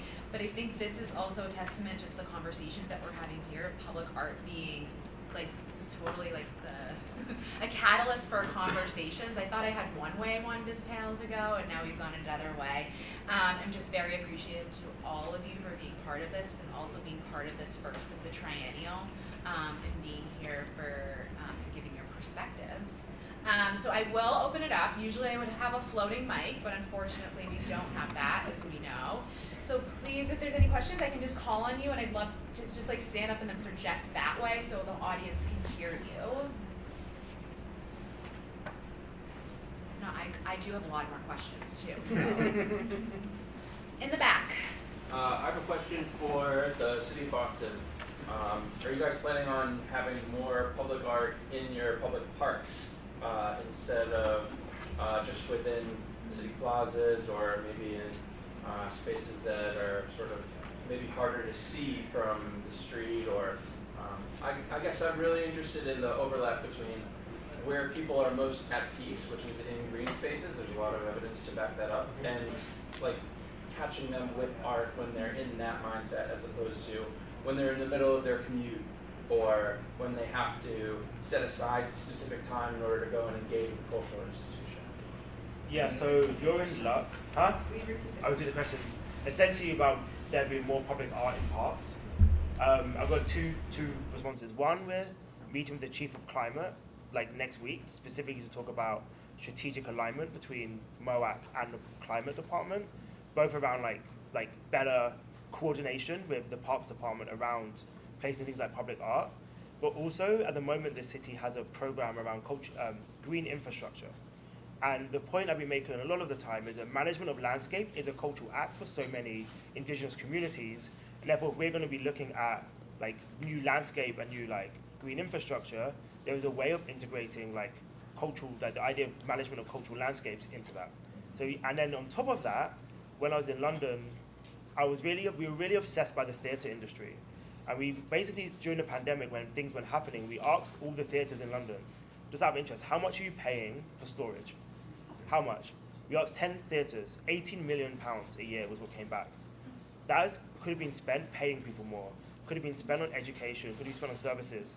So my team then convinced us as a city to give some land over to build a combined storage space for theatres, but within that also create a circular economy reuse of that function, thus saving these theatres 18 million a year. It also generated jobs, it took carbon out, it added more value. So I think there is a whole thing about the role of culture and climate that is we've barely scratched the surface on in this city. One thing I hear all the time from every arts organization is we have nowhere to store anything. Mm-hmm. I would love to know how much all our organizations are paying rent and storage. And artists. And artists, right? and private collectors. And one of the projects I'm most proud of in London is the V&A Storehouse, where we, as a city, gave the V&A the land to put this storehouse, and now all of these objects are now free to access in the public. And you can order any object in the V&A collection, and they'll bring it to you like a library. And I think I think yes, climate should be the foreground of all of our minds. And I think there are so many ways that arts and culture can speak to this. But I also think, as someone who again is from the UK, thinking about indigenous rights and indigenous culture in Boston, if we are going to be investing in green infrastructure, there are so many indigenous knowledge bases about management of water. So we're building burns everywhere, where communities well, if you plant this plant, that will deal with it, you know? Yeah. And I think that opportunity to integrate these knowledge bases into public art is something that's really exciting.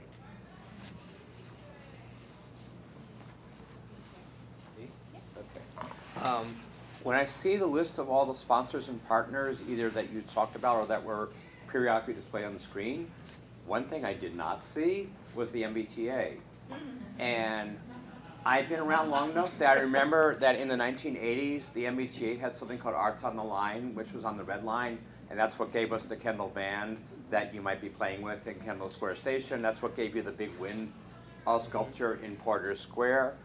And it doesn't seem like anything's been done. The MBTA hasn't done anything really since then. We really don't have much public art on the new Green Line extension that just got built. In fact, I know somebody whose art was supposed to go into one of the stations and it got pulled away for some reason. It never got installed.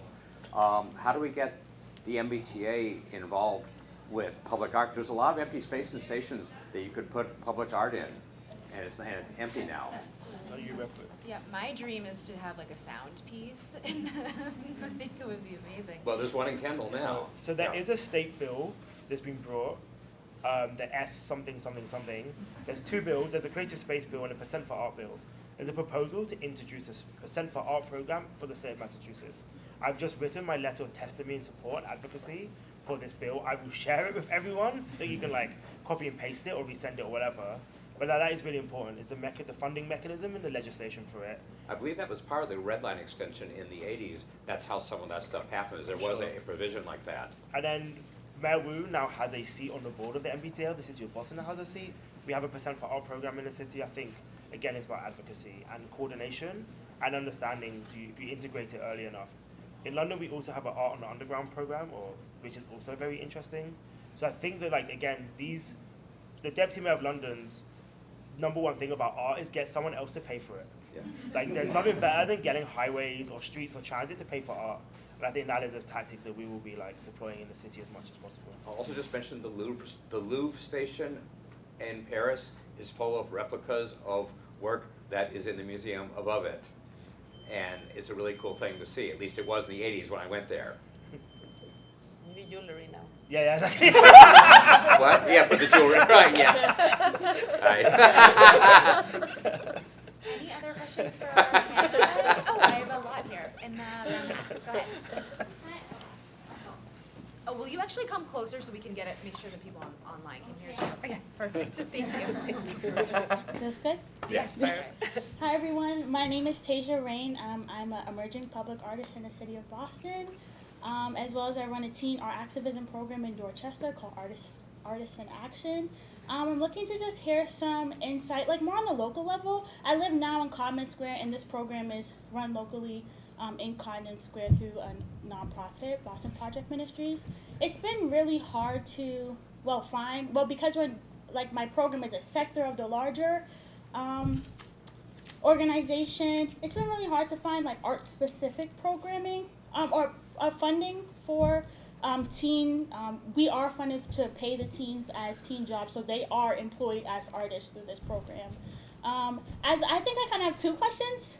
As a local artist, how can I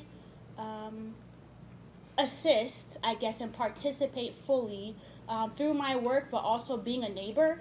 I think that's something I think about often is that I'm living in Common Square. I love Common Square. I love Dorchester. How do, even looking at the map of the triennial, I love all the pieces so far. How do I, as an emerging public artist, continue to activate the space in my neighborhood so that one day we can have a public arts piece that is in our square or close by Shawmut or in our local by Talbot Ave commuter rail? I love that point that you brought up. So I would like just some insight on that. And of course, I'm thinking largely about engaging. I love the conversation earlier and what you all have said so far about engaging with the legislators, talking to our neighbor, talking to the people who represent us in our neighborhood. Maybe in some insight that you can give me, like locally, as in me as one ecosystem, but also in my larger ecosystem of also the teams that I work with. So what are some ways that you think will help engage them and as they are the next generation? I'm 23, so I'm part of that. And they're 15 and 17 and 18, so they're even going to go past me. So what are some ways you guys can help me kind of think largely about that? And maybe even more locally, like internally. I can do the first part if you want to do the second part, maybe, Rita. Sure. Thank you so much for that question. With us with the triennial, there's a lot of resources that we have, and also as we begin to plan for the next one, we will start holding our listening sessions soon and thinking about, where do people want to see public art? And that was kind of the initiative of even how we were brought to Maverick Landing Community Service, was like through the listening sessions and knowing that idea that like you wanted public art and talking to the teens and things like that. And just a little plug, I do have these like QR codes all around of like, this is how I want to get involved. We also have our accelerator program, which has just kicked off, but again, that's an on-ramp for public artists to really understand the ins and outs, again, the 411, unveiling of what it means to create public art in the city. And then one of the roundtables later will be Leo Crowley, who is our director of exhibitions and projects, that's probably switched, and he'll be in conversation with Birgit, and Birgit is the senior public art manager for the city, and they'll be answering any questions. But what I really love about what we do with the triennial is not just present public art and open minds and spaces, but also we're really here as a resource for people as well. So definitely having conversations with us and continuing, because we also want to be able to bring public art and learn more about the neighborhoods and work with partners to create projects together and in community. Yeah. And then I'll let Rita do I think the second part is good. Yeah, no, sure. So with our organization, we actually had an artist in residence when I first arrived, whose funding had ended like 6 months before. So I found myself having to close the artist in residence program. Exactly. Because I didn't have the funding, and then said, well, how do I parlay this? How do I continue to have some kind of arts education?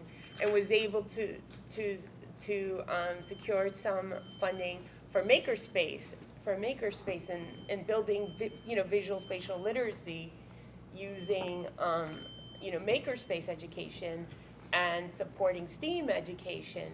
And I found that was the on-ramp back on for us. So, it's an on-ramp, and, we were able to use it. And I think in some ways we're coming full circle now. We're coming back to where we were originally. But I think it can be definitely really challenging around both the funding and sort of other barriers. I think there's just a lot of, and sometimes there's just sort of what I would call bureaucratic sort of barriers. But I think the experience with the Triennial and with NEA Press has sort of broadened my thinking of public art, and can we make it more accessible? Can we use the tools that we already have to make public art and just put it up. You know, we obviously you have to think about things like, liability and whether it needs permitting, but you don't necessarily need permitting for everything, right? The risk management piece is like one piece, but it's like you got to think of that. But I think it is much more accessible in some ways, and there are on-ramps back on. It's about finding the workarounds and figuring out what the tools could be to get you there, and it's about also broadening broadening our imaginations around what it means to activate a space, what our tools are, and how we could do it in the easiest, most accessible way possible. Because there's a lot you could do with just a lot of creative minds and some fun tools and a lot of energy and creativity and a little bit of space. So that's how I would answer that, and I hope that helps. And happy to help you give it some more thinking, because it does sort of, how do I grow and foster this in an environment that doesn't want to foster this? And it's a challenge, but I think it can be done. We'll exchange details. Yeah, okay. As well. I have one question. I think Tess had her hand. Yeah. I did. Yeah. One of the things that I've grappled with, always will, when it comes to public art, is the connection to place and the landscape and imposition. And I wonder if you guys can kind of talk to that idea and your thoughts around connection to those places and how representation on that landscape can be a form of giving land back. Yeah. We actually, in the British Pavilion, we never told the British Council this when they gave us the commission, but we actually didn't work with any British artists in the pavilion. We only worked with artists who'd been touched by the British Empire. And one of the artists we worked with was a African-American Cherokee artist called Yusuf, and Yusuf Ola Akbar, who did this beautiful temple for non-human species in the pavilion. And it was really interesting, and when he's like one of the like iconic artists working in London, and he lives between the Amazon, he lives between London, and it was very interesting hearing how he spoke about like landscape and I really got it, what am I saying here? Anyways, that experience of centering a different form of the non-human perspective in the pavilion was a really interesting one, especially when you start thinking about how what is culture? What is it to take care of, be part of the landscape, and what is it to actually have a knowledge base which goes back a certain amount of time, where there are things that you can do that people don't expect. And then the other thing that was really interesting about him is that he was one of the best people I've ever seen use Rhino. So again, there's this kind of mischaracterization of somehow this indigenous knowledges don't evolve with technology either, because he was also using tech in a way that no one else in our of the artists we were working with used tech. And I think that just that experience of actually saying, yes, this is the British Pavilion, but actually we are interested in all these different knowledge bases, was a really important part, because it also pushed culture forward for all of us, And I do think that thing about cultural land, the idea of cultural landscapes, and that the idea of looking after land is a cultural act, and us being open to that, I think is a really important part in Boston, as such a city so impacted by climate. And I think that is one of the things that's really interesting for me, is that Boston is, to me, a very climate cultural city, but we never really frame it in that way. And I think one of the things we're looking to do as part of the World Cities Culture Forum, where we are part of these different, is work with cities who are also thinking this through. So we actually had the city of Sydney reach out to us, because we're also trying to think through much more sort of effective indigenous policies.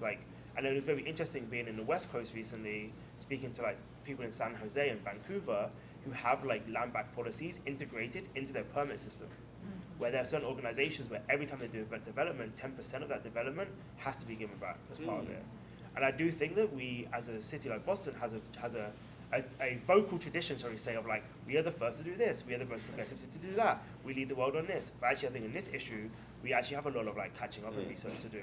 And I think that this is like, again, when we do the cultural infrastructure framework, that will be part of the work we're doing, is thinking through how do we deal with this issue.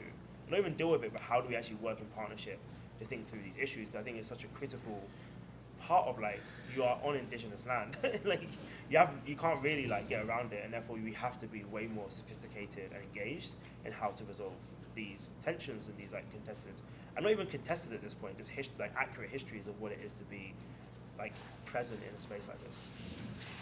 I think in the case of my work, well, I don't only think about the site as being specific, but also the materiality of the work as being specific. So in the case of this artwork, we were working with local phragmites and also phragmites from Mexico to kind of build this, the boat, of course, like physically, but also build this metaphor, right, of the invasive species and the destruction of invasive species through the shape of this colonial boat. But then something that I also think a lot about, and I think is very important, specifically in the sense that you're asking, Tess, is turning these performances into rituals, right? So I do believe that, and also listening to the experience that people had at the performance, you know, the audience, random audience, not audience that I knew necessarily. I mean, this thing about, I mean, maybe they didn't put it in terms of the ritual or ritualistic, but how they felt, you know, as being part of this performance in their senses, you know, not something only that goes to your, it's not only something that you see, but it's something that you sense, that you feel, that you smell, that you listen to, that you get scared about, you know. So all of these sensations, right, in a way, like bring people into a different state of mind that I would say is kind of ritualistic, right? So ritualistic in the sense that everyone is going through the same experience at the same time and kind of coming into a very specific state of mind that hopefully makes people think about all of these things, right? Connection to land, where you're standing, what does the burning of this colonial boat means in a city hall, right? So I think that I mean, my aim is that these reflections finally go back to where am I living, right? What is this territory? Who am I in this territory? And what can I do for it, right? So I don't know, I mean, of course I'm being idealistic as many artists are, but I do believe that there's something very powerful about public performance, and there's something very powerful about fire, for example, right? And transformation through fire. So that was kind of my aim at putting all of these like things together. Your work actually set a very big precedent for the indigenous community in Boston related to fire, so it's one of those that I'm continually grateful for and will be in the future. Thank you again. Thank you so much to Joseph, Rita, Adela, and Alex for being here. And thank you for our audience listening virtually, and then all of you today listening to our voices. We promise we'll get the mics fixed next. I'm now going to hand it over to my colleague Emerson, who's just going to chat through what is happening next in the next hour of our first intermission.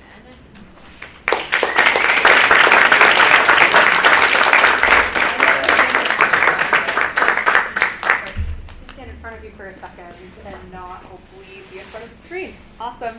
Hi everyone in person and online. My name is Emerson. I am the Partnerships and Engagement Associate here at Boston Public Art Triennial.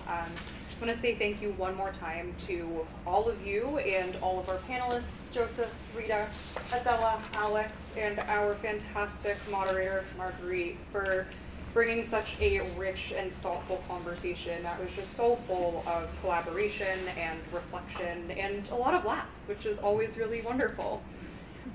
Please also don't forget to show some love to not only our community partners, a handful of whom are outside tabling with extra resources, but also to the Department of Public Imagination next door. They are working all day long.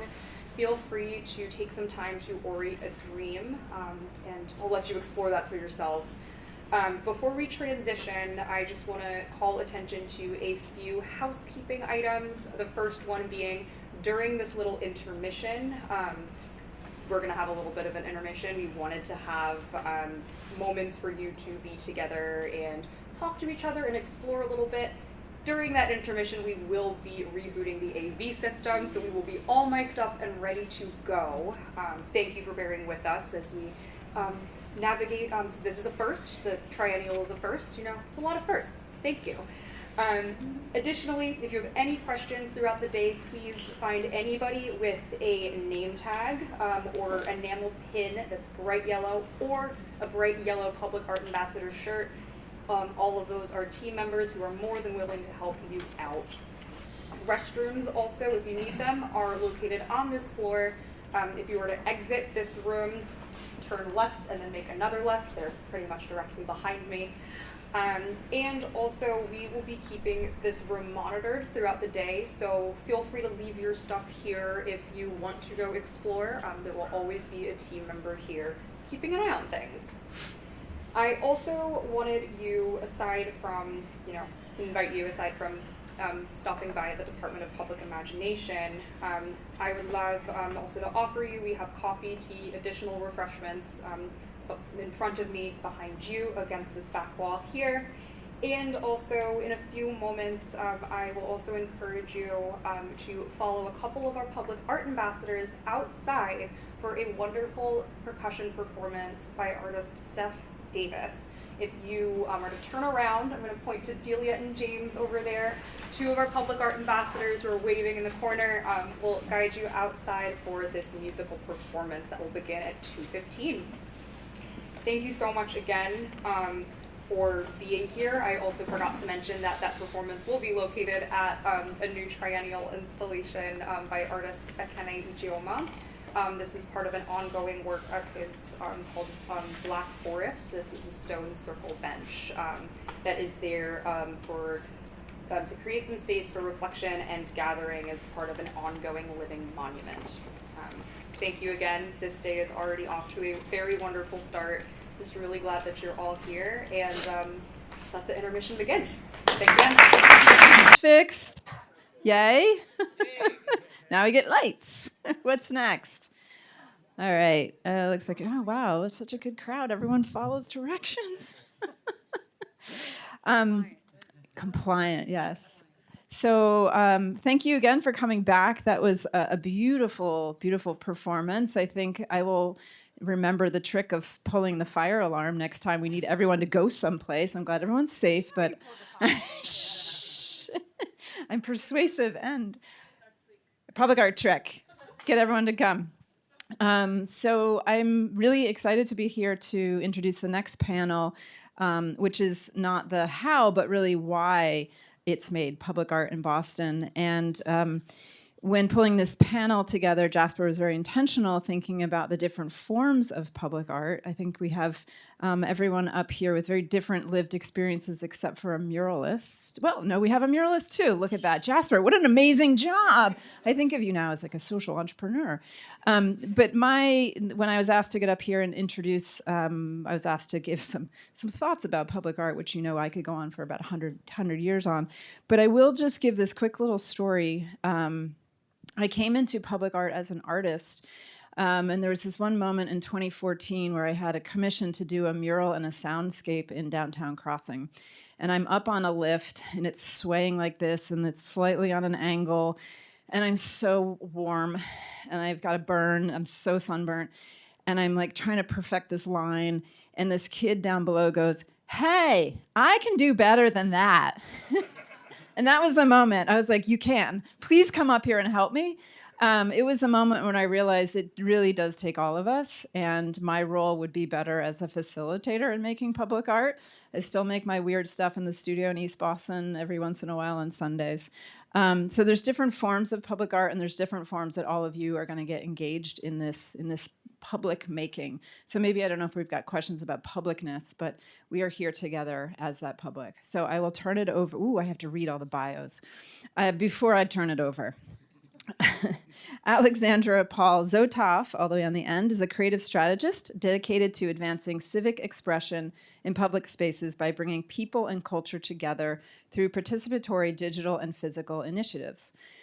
Her research-driven practice creates frameworks for access and collaboration that expand the perception of what the role of culture can be in our everyday lives.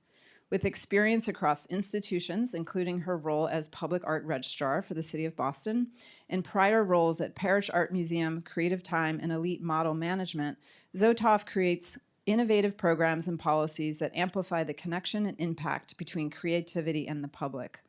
Beyond her leadership roles, Zotov has mentored young designers at Artists for Humanity, championed equitable digital access, helped bring an exhibition that uplifts young thugs' contributions to culture at large to Art Basel, and regularly advises on grant writing and with artists and friends. A first-generation Ukrainian-American raised in Boston, Zotov studied art history and studio art at Tufts University School of Museum of Fine Arts. Her independent practice has appeared in Vogue, Harper's Bazaar, Nowness, among others. And in her free time, I don't know, imagine how much she has of that, she is writing. Lori Lobenstein, over here to my left, is the program design director and co-founder of the Design Studio for Social Intervention, affectionately known as DS4SI, which just wrapped up its 20th anniversary. Congratulations to you and to Kenny, incredible. At DS4SI, she has helped design and lead public art initiatives such as Public Kitchen, Dance Court, and Social Emergency Response Center, as well as civic engagement projects including Go Boston 2030, Upham's Corner Arts and Innovation District, and the Speculative People's Redevelopment Authority. I loved that one. Her writings include Spatial Justice, a frame for reclaiming our rights to be, thrive, express, and connect. Another one, Social/Justice/Practice, exploring the role of artists in creating a more just and social public. And DS4SI's book, Ideas, Arrangements, Effects, Systems, Design, and Social Justice. Welcome, Lori. To Lori's left is Matthew Hinsman. Matthew has been creating works for the public sphere for over 25 years. By appropriating the language of the commonplace, his interventions aim to disrupt the everyday and affect how public space is experienced.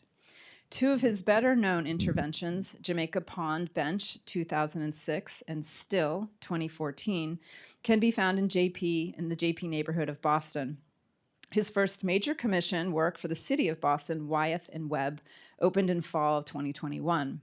He has been a professor in the Massachusetts College of Art and Design's 3D program for over 20 years and currently serves as the Dean of Faculty for the college. He's been an advisor to many artists, many of you here today, and recently consulted for the city on the Copley Square renovation project. Matthew was also on the board of the Urban Arts Institute, which brought me in 2014 to help reinvigorate that program, which became Now and There. Good choice. Truth, I was hired without compensation. Really smart, Matthew. Which became Now and There, and today is the Triennial. So welcome, Matthew. And then last but not least, we have Jasper. This is so long. You guys, we could go on. This is incredible. The talent we have in this room. Victor, Marca 27 Quiñones, is a multidisciplinary international artist who works at the intersection of contemporary art, graffiti, street art, sculpture, design, and arts activism. With paintings, murals, installations, mixed media pieces, and private commissions from major brands, his robust palette blends elements of street and pop culture with Mexican and indigenous aesthetics, a signature look the artist has coined neo-indigenous. Marca 27's work has become part of graffiti and street art history, but he has flourished as a product designer, gallery artist, toy designer, and more. Marca 27 has emerged as one of the most sought-after muralists in the world, mastering his craft since before street art was even a term. His foray into sculpture, Elevate the Culture, do you want to say it? Elevar la cultura. Is now on view at the Greenway's Dewey Square, and he has a solo exhibition at the Boston University Art Galleries, From Here, Not There. Ni de aquí, ni de allá. He lives and works in Brooklyn, New York, where he and his wife and creative partner, Liza, who I was just speaking with last night on another panel, run their award-winning creative agency, Street Theory Gallery. Help us welcome Victor. And last but not least, my friend Jasper Sanchez. Jasper is a Venezuelan Colombian from Miami who works as a curator and cultural organizer across Boston. Jasper's contemporary curatorial practice melds queer diasporas, reimagines public space, and aims to achieve creative justice by uplifting artists of historically underrepresented backgrounds. He is currently the Boston Public Art Triennial's assistant curator, where he curates large-scale, temporary, and site-specific public art experiences such as Lot Lab. Jasper also facilitates the annual Public Art Accelerator, one of my favorite programs, a skill building and grant funding program designed to support early to mid-career Boston artists in creating public art projects in Boston neighborhoods. The seeds of his public art career were planted in 2018 when he served as the Greenway's inaugural public art intern and flourished after he joined Now and There as a public art ambassador, which we talked about at the last panel. In addition to the Triennial, Jasper has curated exhibitions with the Boston QIA Plus Artists Alliance, Boston Cyber Arts. That project is up now through November 1st. That's Sunday, I think, so go see that one.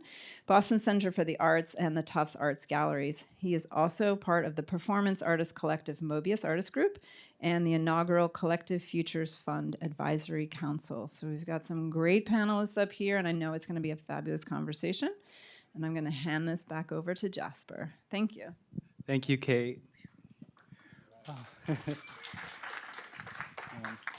Hello, everyone. I'm so excited and honored to be in conversation with you all. I have a very long script. Part of my work as a public art curator is being overprepared. I'll try my best not to read too much from this. But as we were pulling you together, something that we were talking about in the team is the different levels and experiences and scales of public art. I was really thinking about your work, Matthew, as an interventionist, as someone who educates and teaches sculpture and monuments, your work, Lori, as a designer in public space, and I think blurring the boundaries and pushing ideas of what could be public art, and not always even using that word in describing the work that you do. Your work, Victor, as a muralist, a street artist, a graph artist, but also a cultural organizer who's reaching multiple cities across the world. In your work, Paul, as well as a designer, a strategist, I'm really intrigued by your role as an archivist and someone who thinks about what we choose to preserve in public space and hold for the future, but also our relationship to that role and our civic duty. So there's a lot of pillars to this conversation. I'm just going to name drop these big topics and maybe we'll get into them. But we're really thinking about how public art is made, starting at the why. And that was by design. People always ask, how do you do this? And that's why we did the convening, and we're happy to share this. But we don't want to get too bogged down by the logistics of how did you pull this one permit for this one project, which we can get to later and help answer those questions. But what strikes me about the work that you all do and that the folks I admire in public art practice do is that there's intention baked into every single step of the way in your approach to conversations, to negotiations, and how you work with collaborators. You might even have a specific philosophy or design method for how you curate projects and make projects. So at the Triennial, we believe that public art has the power to bring people together. Here we are. And one of our main goals was really to build a sense of community and foster relationships across the city of Boston. So with that in mind, I'd actually love for us to begin by inviting each of you to share something personal about your relationship to public art to help ground us in the work you're doing as people and the diverse experiences you bring to this conversation. So it's a bit different. It's not what is your experience or what do you do, but almost building off of Kate's anecdote, what was a moment with public art that moved you and that you carry with you to this day?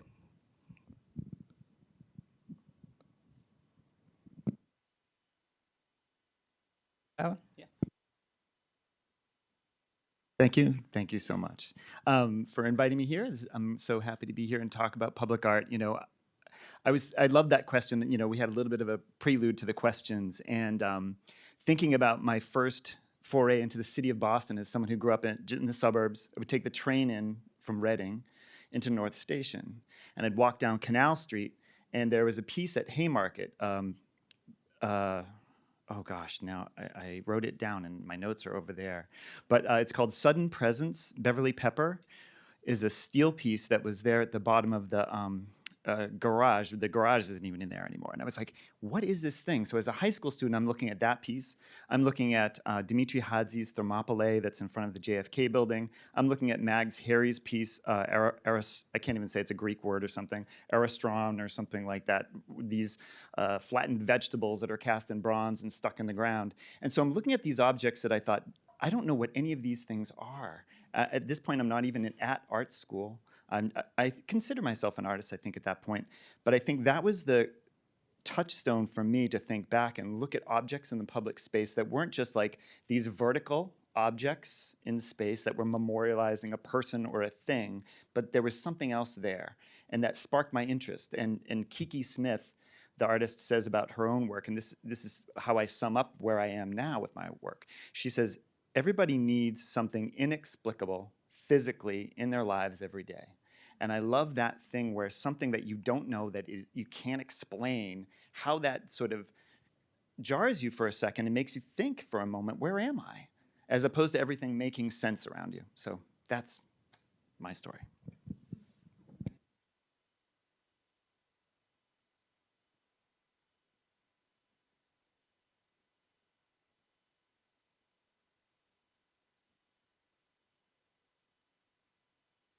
Hello? So the Beverly Pepper piece is actually currently in storage because of the redevelopment of City Hall Plaza. And fun fact, when we were thinking about like where it was going to go after, that process is just, they're still figuring that out and probably won't happen until about 2028. But when I was reading about the piece, because Beverly Pepper is an incredible, incredible sculptor, I ended up in a deep dive on Reddit because a lot of people used to skateboard on it. So there are all these really, really sick photos in Thrasher magazine of people riding on it. And it became a really big chore for the city. So they tried to figure out all these different kinds of barricades abounding. So some bollards, different types of gravel. And in it, as you're flipping through Thrasher in these different iterations, you'll see people grinding on it in different ways despite all the different attempts.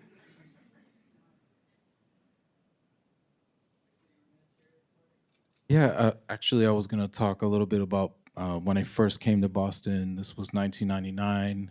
Jamaica Plain was very different back then. There was a little store called Hilo before it was Whole Foods, and there was murals that were Latino-based murals, and me coming from Texas at the time, I was just trying to find community. And I ended up meeting some graffiti artists that at the time worked in a crew called ALA, which is the African Latino Alliance. And I ended up painting with them at Peters Park.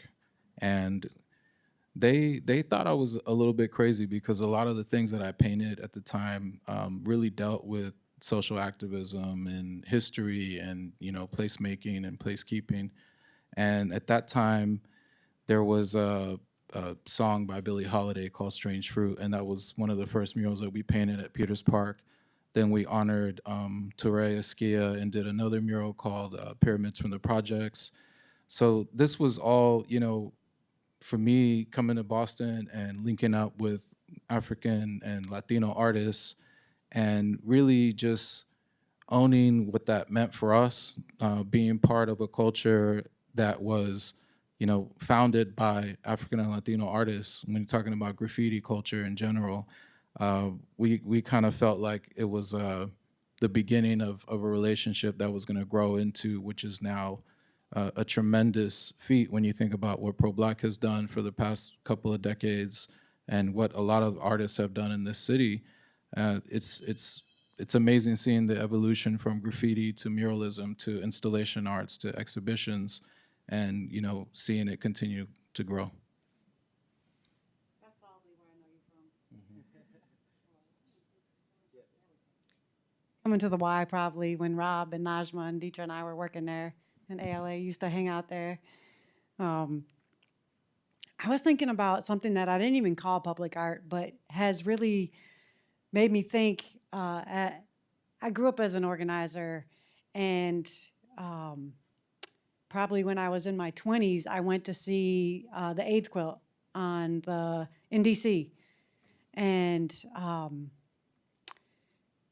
it was so big I mean, we think about scale a lot, and I think this is a moment to think about scale. It was so big, but it wasn't big because it started big, and it wasn't big because one artist made it big, right? It was Clive, what was his last name?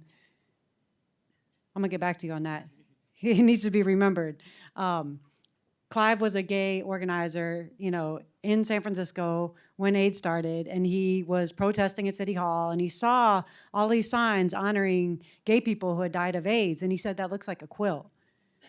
And he realized that a quilt was the symbol.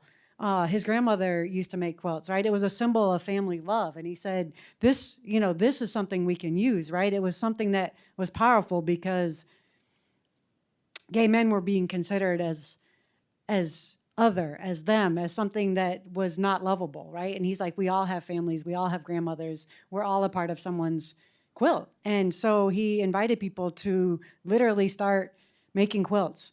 And the power of a beautiful design constraint, right? Anyone could make a quilt for someone who had died of AIDS, and it had to be 6 feet by 4 feet, and it had to be, you know, like sent into a place. Like anyone, you could have quilted your whole life or never before, right? Like I had a friend who made a quilt for her circus coach from when she was a kid. She'd never quilted before, and she's a part of the AIDS quilt, right? So there was this possibility created by public art that was about connection and contribution. Like all of these people made a quilt for someone that they loved. And the collaborative effect was an opportunity for public grieving. It was an opportunity for victims of AIDS and victims of our policies about AIDS to be acknowledged and celebrated. And it was beautiful, and it was public art, and you could just go and see it, and you just walked. Like it felt like we were walking all day, just looking at one square after another. Cleve Jones, thank you. I'm really grateful that you brought that up. If I may insert my own personal anecdote, I was born in the late 90s, so I did not experience AIDS or that movement, and grew up hearing about it. And very recently, just this past year, pieces of the AIDS quilt were traveling around, and there was an exhibition at Emmanuel College that I got to see almost 2 years ago, and it brought me to tears, seeing the handwritten notes and the care put into that, and it completely redefined what a public memorial could be for me.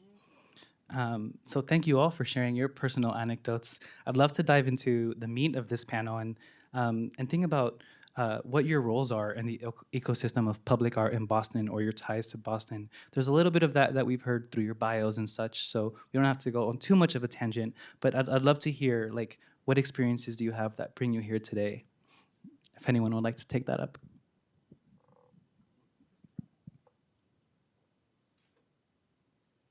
I mean, as of recent, there's an installation right now at Dewey Square, you know, that was supported by the New Commonwealth Fund and brought here by the Greenway. They were gracious enough to host the exhibition. I want to say that, you know, with street theory and what Liza and I have done for the past, you know, over a decade with public art in Boston in general, has been first off a grassroots-led movement.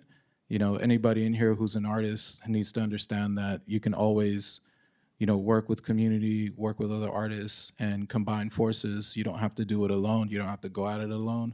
And I'm happy to speak to anybody about what it takes and how you can actually create work that's meaningful and engaging and empowering, and can help create empathy and awareness for a cause that you feel really strongly about. And that's really what we've been doing for such a long time, is just creating safe spaces for artists to create artwork, to have exhibitions, to, you know, bring communities together, whether it's through murals, whether it's through art installations or events and exhibitions. We've also been really proud of bringing in artists from, you know, other cities, other states, because when you live in a city like Boston, you tend to be in a bubble. But when you're engaging with other artists from New York, Chicago, LA, and those artists end up building bridges with these communities, next thing you know, you have pro-Black, you know, painting in Detroit, which never would have happened if he wasn't stepping out of his comfort zone. So it's not just about creating work, it's also about creating communities beyond Boston and you know, creating a larger community that everybody can benefit from. But El Lugar de la Cultura, which is up right now, is a major milestone for me. It's the largest outdoor installation that I've ever created. Had tremendous support from the Shed at Hudson Yards, where it first was unveiled, and now it's here. And it will be traveling to Miami Art Basel for this year's Scope Art Fair. So there's an excuse for you guys to go out there, get some sunshine and some beach time, come out there and say, I saw it first in Boston. Very, very extremely proud that it's here in Boston.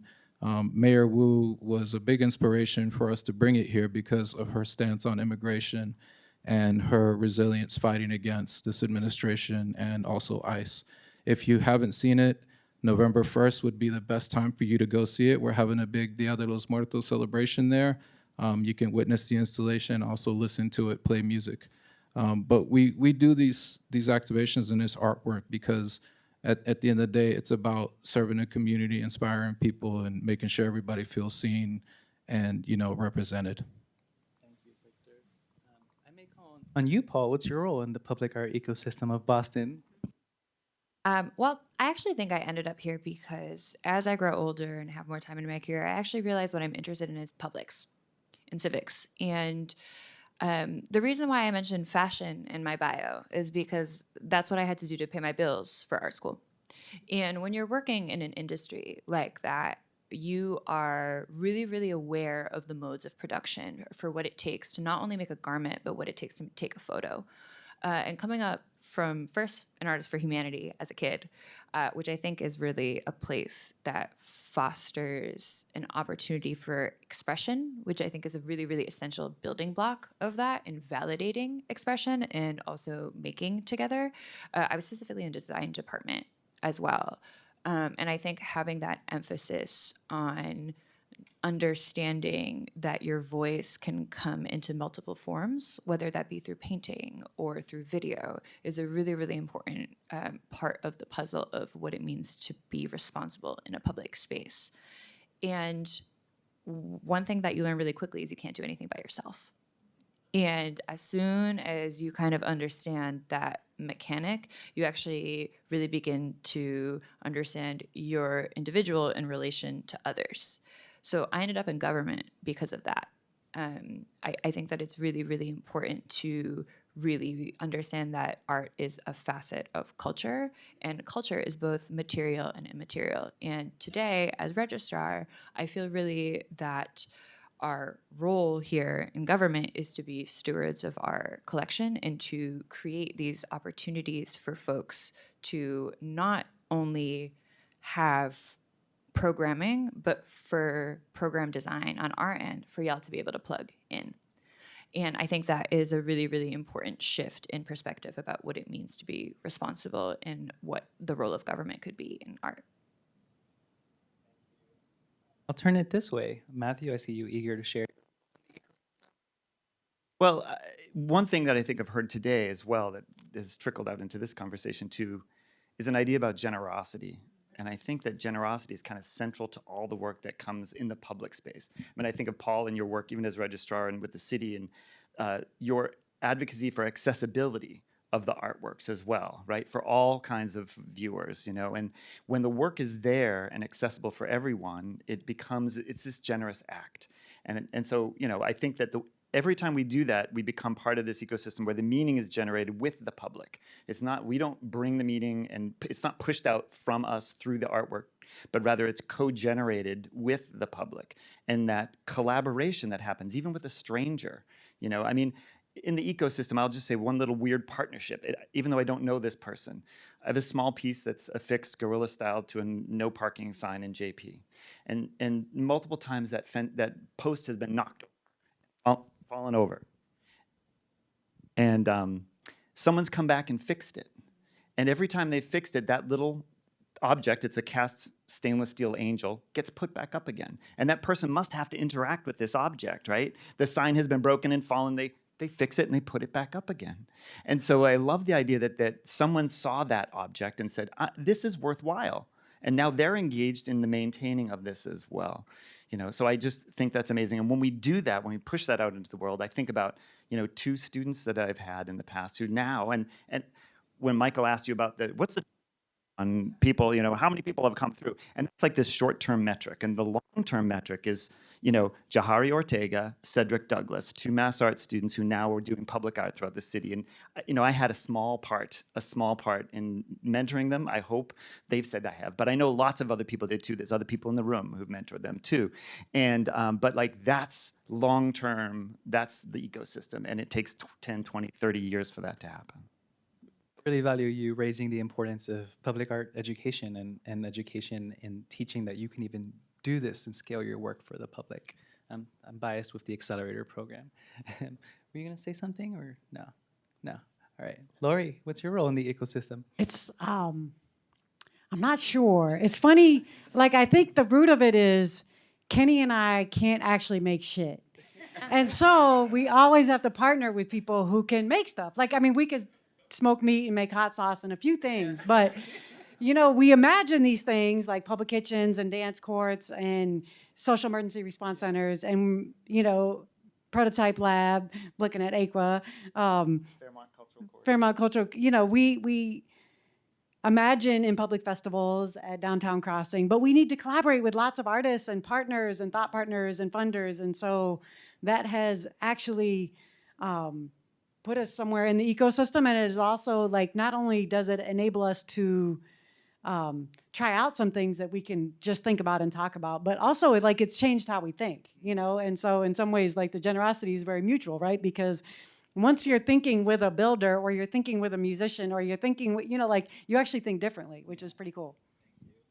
Thank you all. So let's talk about the intention behind producing for public space. For the Triennial, we use an acronym called PRISM, a peek behind the veil, not very secret, to help guide our curatorial work. We aim for all of our projects to be participatory, to reach large audiences, to have impact that is measurable, to be site-specific or site-responsive, and to be memorable.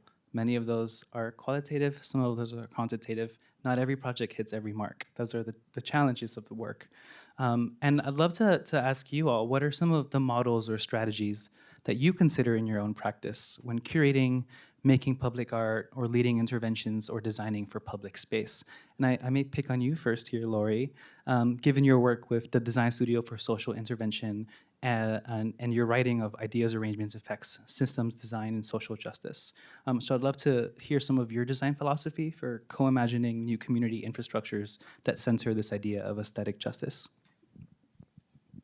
I also like acronyms. I'm searching my mind. What's an acronym I can throw into the mix? Aesthetic justice. A is for, no. When we think about ideas, arrangements, effects, what we're thinking about is how ideas aren't just floating around in the air, big ideas, they don't exist by themselves. They're sturdy because they're embedded in arrangements of everyday life. And those arrangements are producing effects. And coming out of social justice and community organizing, the effects come so fast and furious. If you're thinking about the negative effects, you can be fighting negative effects all the time, working with young people to fight school closures when they didn't even get to imagine the schools that they wanted, right? They were just fighting to keep schools open. And we do, as organizers, get to big ideas like racism and capitalism and sexism and all those things, but we felt like arrangements and imagining new arrangements and even helping people sense that the world is arranged and that the world arranges us would be really helpful, right? So a lot of our social interventions are about imagining new arrangements.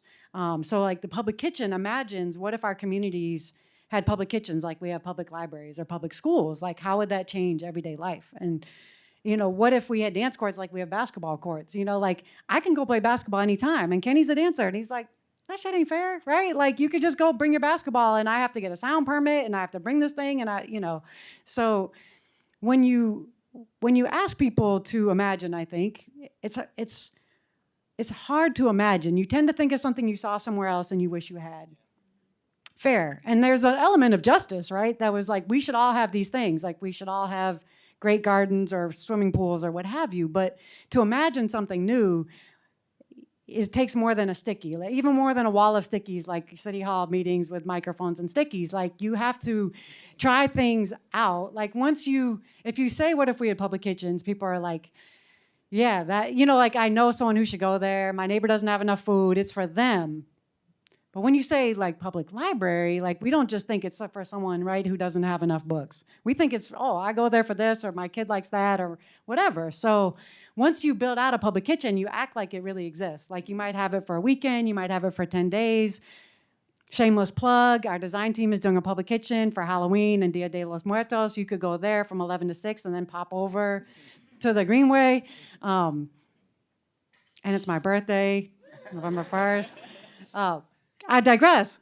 Where was I? Oh, if you build out some scaffolding and say, this is a public kitchen, you act like it exists, then, you know, like the grandma from across the street is like, I'm gonna bring y'all some fried chicken. We're like, amazing. And then Felix and his mom come and they make some pastelillos. And then someone else comes through and starts just like talking about insane cheese practices, like making cheese in their basement. And then we're all like talking about cheese and trying cheese. And like, it's not a space that you've been to before. And then you can start to say, oh, if this is a public kitchen, if this is a new arrangement, right, then you have adjacent possibilities. Like, oh, I could do this. I could have my kids come here after school, or I could cook something in this big pot because I don't have a big pot at home, or, you know, like all these, or the suggestions. Suggestions are great too, right? Like, you guys should have a garden. You guys should have my uncle do this. You guys, you know, so it's like once you start to imagine that and embody it, then it, you know, then it has a life of its own. And I think it also makes people think about, why isn't this here? Like back to government, right? Like, why don't we have public kitchens? Why is it hard to even share food? Why do you need a permit just to share food in a park, right? So I'll stop. If you struggle imagining, pop on over next door to the Department of Public Imagination. They have some exercises to help you think through that. They'll even notarize your dream. Would anyone else on the panel like to share a motto or strategy they consider in their own practice? I think on my end, I think a lot about facilitating both material and immaterial forms of cultural infrastructure, especially in a town like Boston. It is really, really, really hard to meet people and connect with them. And something that I've been thinking about recently is I just entered a new decade. And for my birthday, I took myself to see one of my favorite artists. And when I was there, I also saw another artist that I really loved. And when we were both bopping to the same song, we made eye contact. And that was a really, really special moment. And that to me is actually what it is to be making in the public. And after that, now we're texting, now we're chatting. And I think this part of our work is really, really, really important. And it is incredibly conducive to also creating physical objects as well. That's why we're really interested in like, okay, who's the plug? Oh, you need someone who knows a lot about cheese. Okay, I got a guy. We were just talking about glasses. You might know someone, do you? I think these opportunities for connections and just being this open to working with people on all kinds of different levels lead to larger cultural investments, because art is part of culture. And our culture, if you have this kind of curiosity about who people are outside of their actual material practice, you learn a lot about who they are as makers. And that's a really, really important part of understanding an artist's intention and what they're trying to bring into the world, which I think then informs form. Thank you all. So spinning off of this and some of what you've shared, one of the topics we discussed in our planning meeting was the role of context in framing work for a public audience.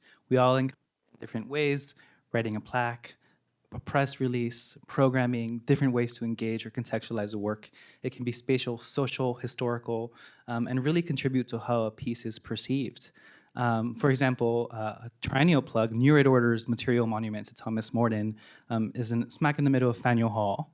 And it's an incredibly cheeky, witty, and informative text in the style of a national parks plaque. So it provides satirical insight into this complex layers and imagery of this work. But telling context, one of you shared in our planning meeting, can also be a way of asserting how a story is told, whose right it is to tell that story. So I want to ask all of you, how do you approach what it means to contextualize artworks for a public? There's a famous Boston artist by the name of Paul Goodnight, is a friend of mine. We admire him tremendously, and a long time ago he told me, he who controls the image controls the mind. And it really stuck with me for a really long time, and creating artwork that first of all, it has to be authentic to yourself, has to be something that resonates with you deeply. You really can't go wrong with what you put out with that sort of intention. And there was a series I put out called the Ice Cream Series. And what it was these neon Mexican paletas that were very bright, very colorful. And when you saw them from a distance, it would draw you to them. You know, same thing with the large resin ones. You would think of it as like playful, nostalgic, pop culture art. So you would run up to it. And what I found really interesting and engaging was we would see people instantly change from excited, happy to extremely engaged. Some of them even started crying. Other people took a much deeper look because when they got closer to the object, they saw images of street vendors that were laser etched onto these popsicles that were glowing. And then when they looked even closer, there was a popsicle stick, and on the popsicle stick, it had the immigration symbol, but instead of Homeland Security, it said Stolen Land Security. And instead of immigration customs enforcement, it said Inhumane and Cruelty Enforcement. So it took somebody from an emotional place of excitement and joy to, wait a minute, I'm being brought here because I need to pay attention to something that I normally wouldn't be thinking about right now. And I think really strong art, any kind of public art, should have an effect that you might not even remember exactly what the piece was, but you remember exactly how you felt when you experienced it.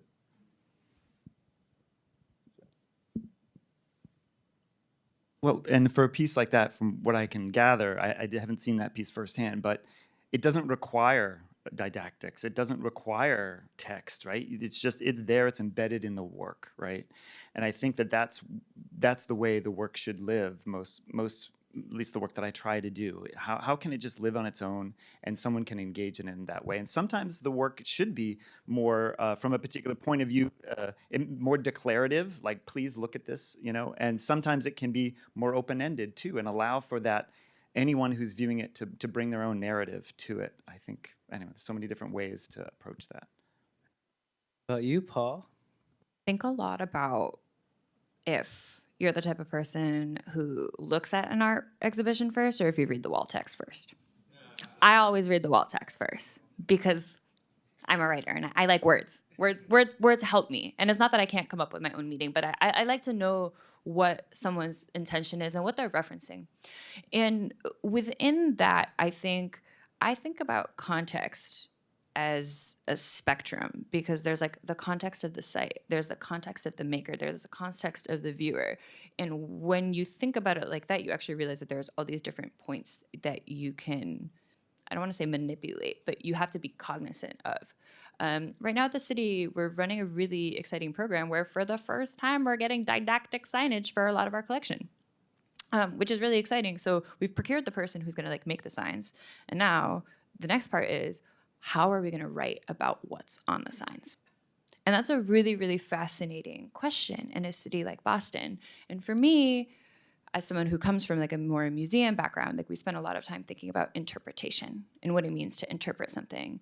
And when we're writing these texts or beginning to think about it, we're actually going to commission a research team to help us come up with the formula of how we unify our perspective about how we write about all these diverse objects in our collections. And by diverse, I mean across time, across place, across medium, across maker. And that's a very, very tricky thing to try and figure out how to put into the form of government in that way. But it's such an interesting challenge. So one thing that we're really thinking about is how do you situate your physical location into the artist's perspective in the time that they're making. So trying to figure out the historical context, what the artist is actually thinking about when they were making, if we have the ability to infuse that perspective.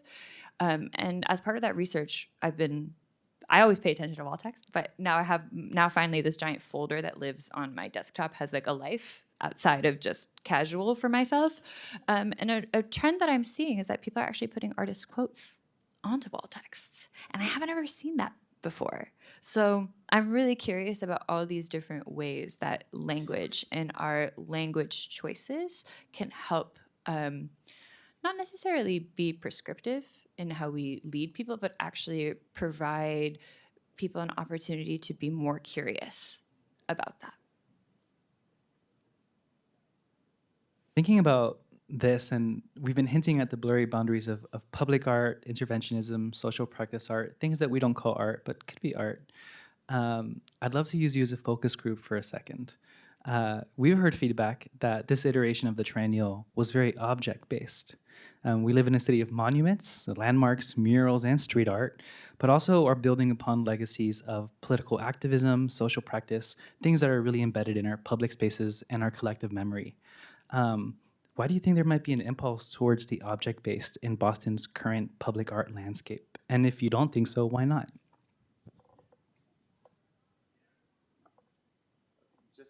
Just today ago, I was asked about my practice, and I said, well, I do public art. And they said, oh, what are your murals like?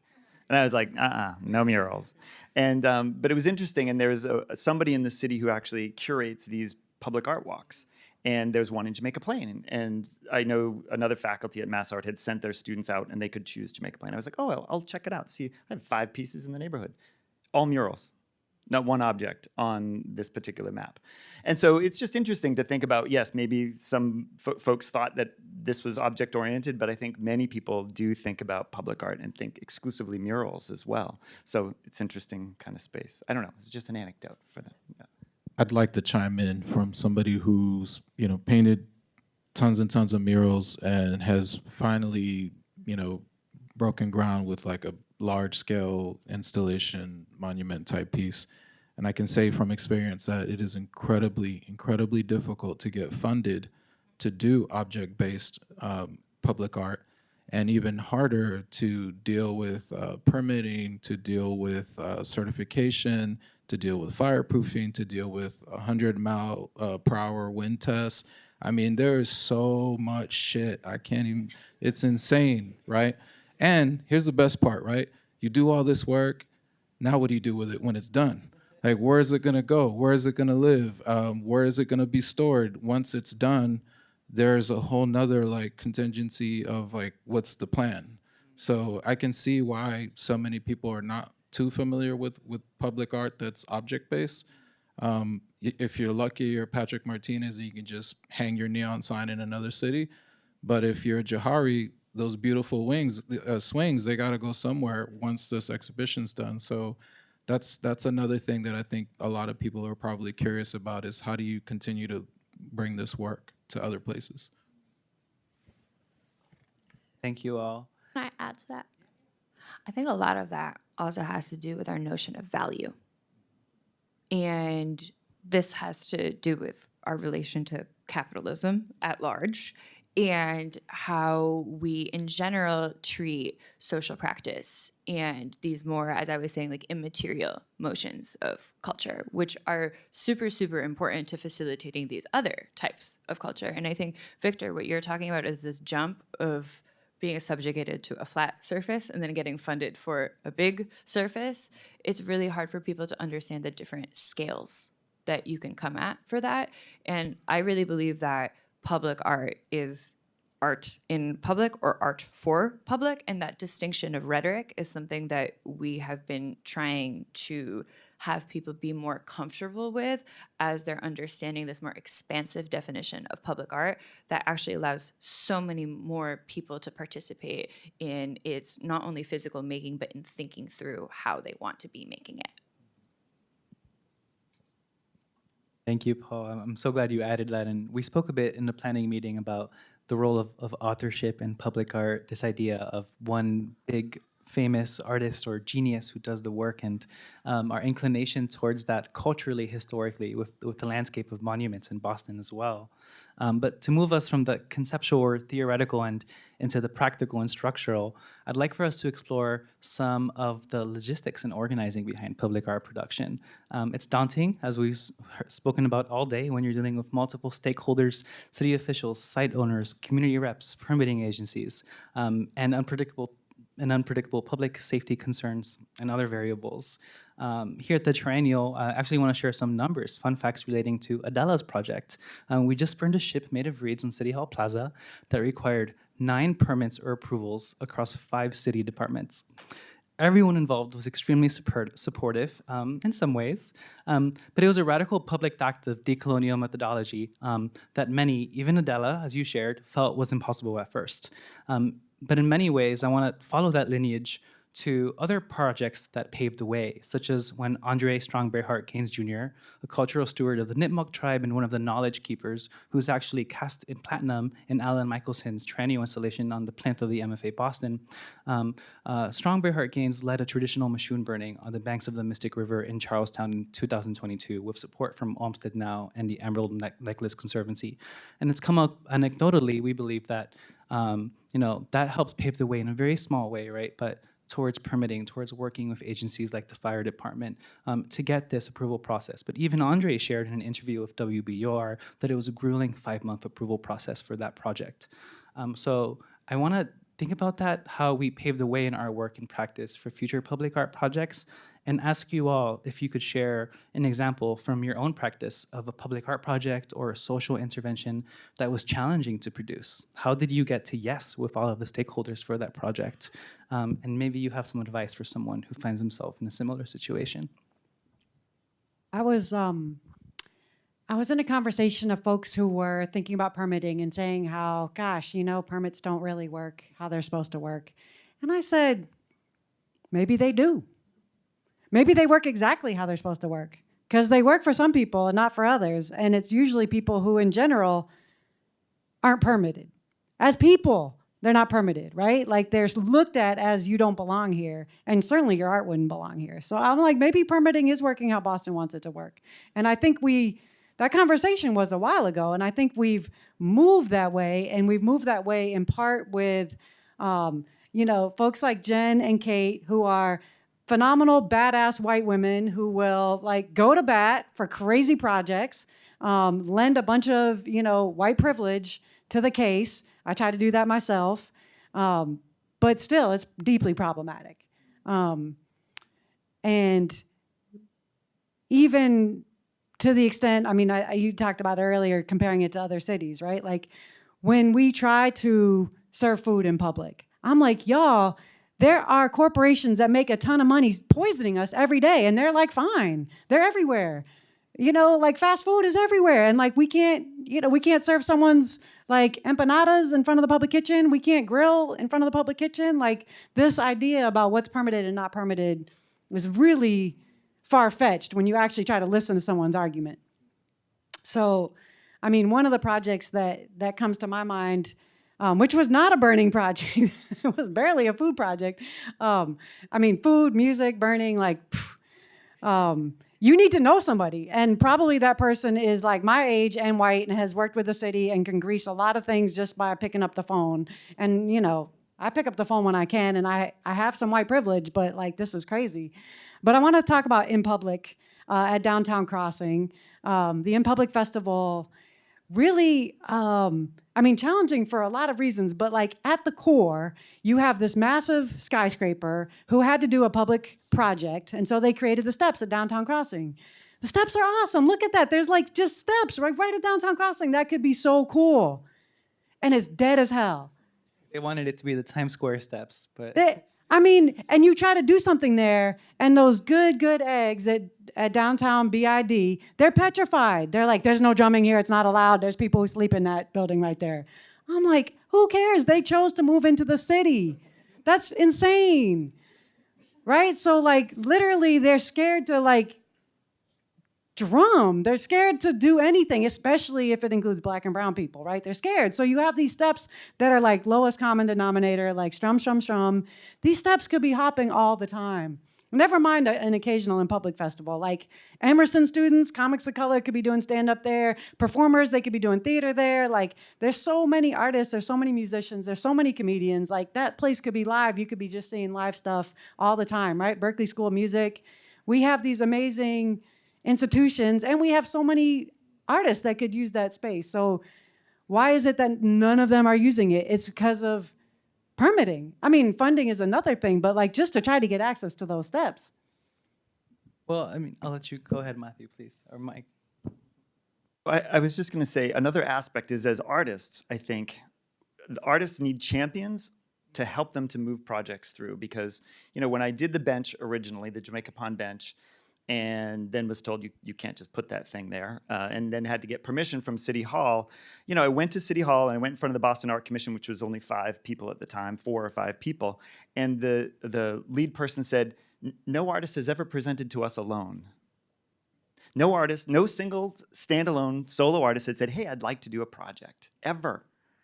And like that, and there was this suspicion almost, and other projects that I've made too. A curator said, you know, we almost didn't approve you for this thing because we didn't think you'd make it well enough that it could withstand X, Y, Z. Again, you need the engineer, you need all these people behind you. And so I think that's also something that as artists we have to overcome in this public space, which I get, liability, blah, blah, blah, blah, blah. But, you know, at a certain point, like, where are our champions? And thank you for this work, you know, for everyone in the room who does champion artists, because that's what we need. I'd love to spin off of that, thinking about the role of permissions. I'm glad you took us there, Lori. We've been talking a lot about permits, getting permission to do public art or intervene in space, but we all agreed it's critical to talk about the elephant in the room for folks working in the arts right now, that we've seen a sweeping change in what is considered permissible art at the federal level, at the in some places at the regional, state level, and also challenges to funding in governments across the nation for public art and public space. And it's a tough, if not dangerous, time to be producing work in the public realm, or more especially, not even as a producer, as a civilian, to feel empowered to that public space, that you belong there and have a right to be there and make your voice heard there. So my question for you all is, what is the role of civic engagement, and what is the role of civic engagement and permissions in public art? When do you get to do things in public that you don't have permission to do?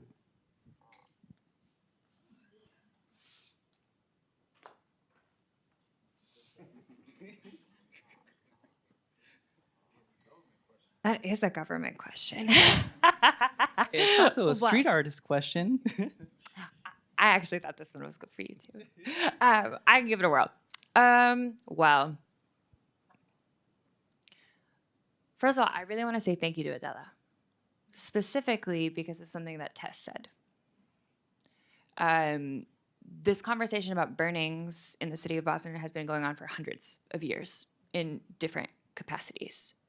And to your point about people greasing wheels, that is what it is. You gotta know a guy who knows a guy who knows a guy, because we talk a lot about negotiation, but we also don't talk about diplomacy in the same way here. And that is what you have to have a lot in government, is this ability to have someone say no to you many, many, many times in many, many different ways and continue to keep moving it forward. But that is why it's so important for artists whose really only job, I consider, is to be propositional.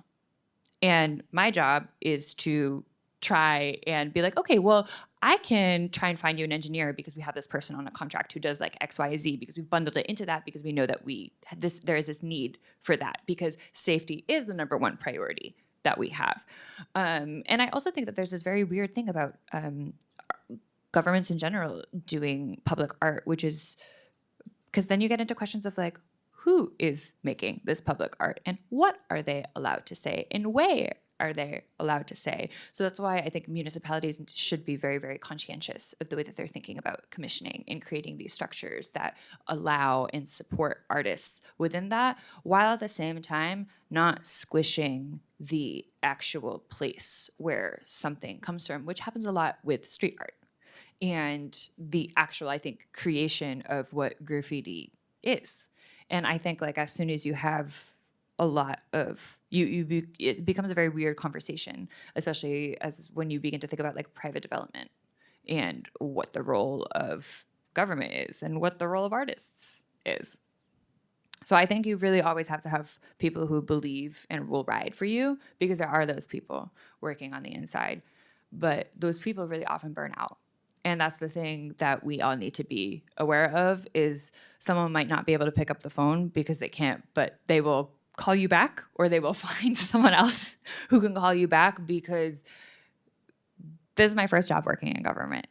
And it is really unique in this situation where you don't, it's such an amount of responsibility, which is why I feel so incredibly honored and privileged to serve my hometown. And I am obviously learning a lot every day about how to balance these things, but I don't believe in compromise. I believe in common ground. And I really believe that we as a city are very well equipped to find that and also to plug those funding holes and to figure out different ways, because I don't think we're a city of firsts. And I don't think we can position ourselves as a city of firsts or a city of bests. But what we can do is be a city of precedent.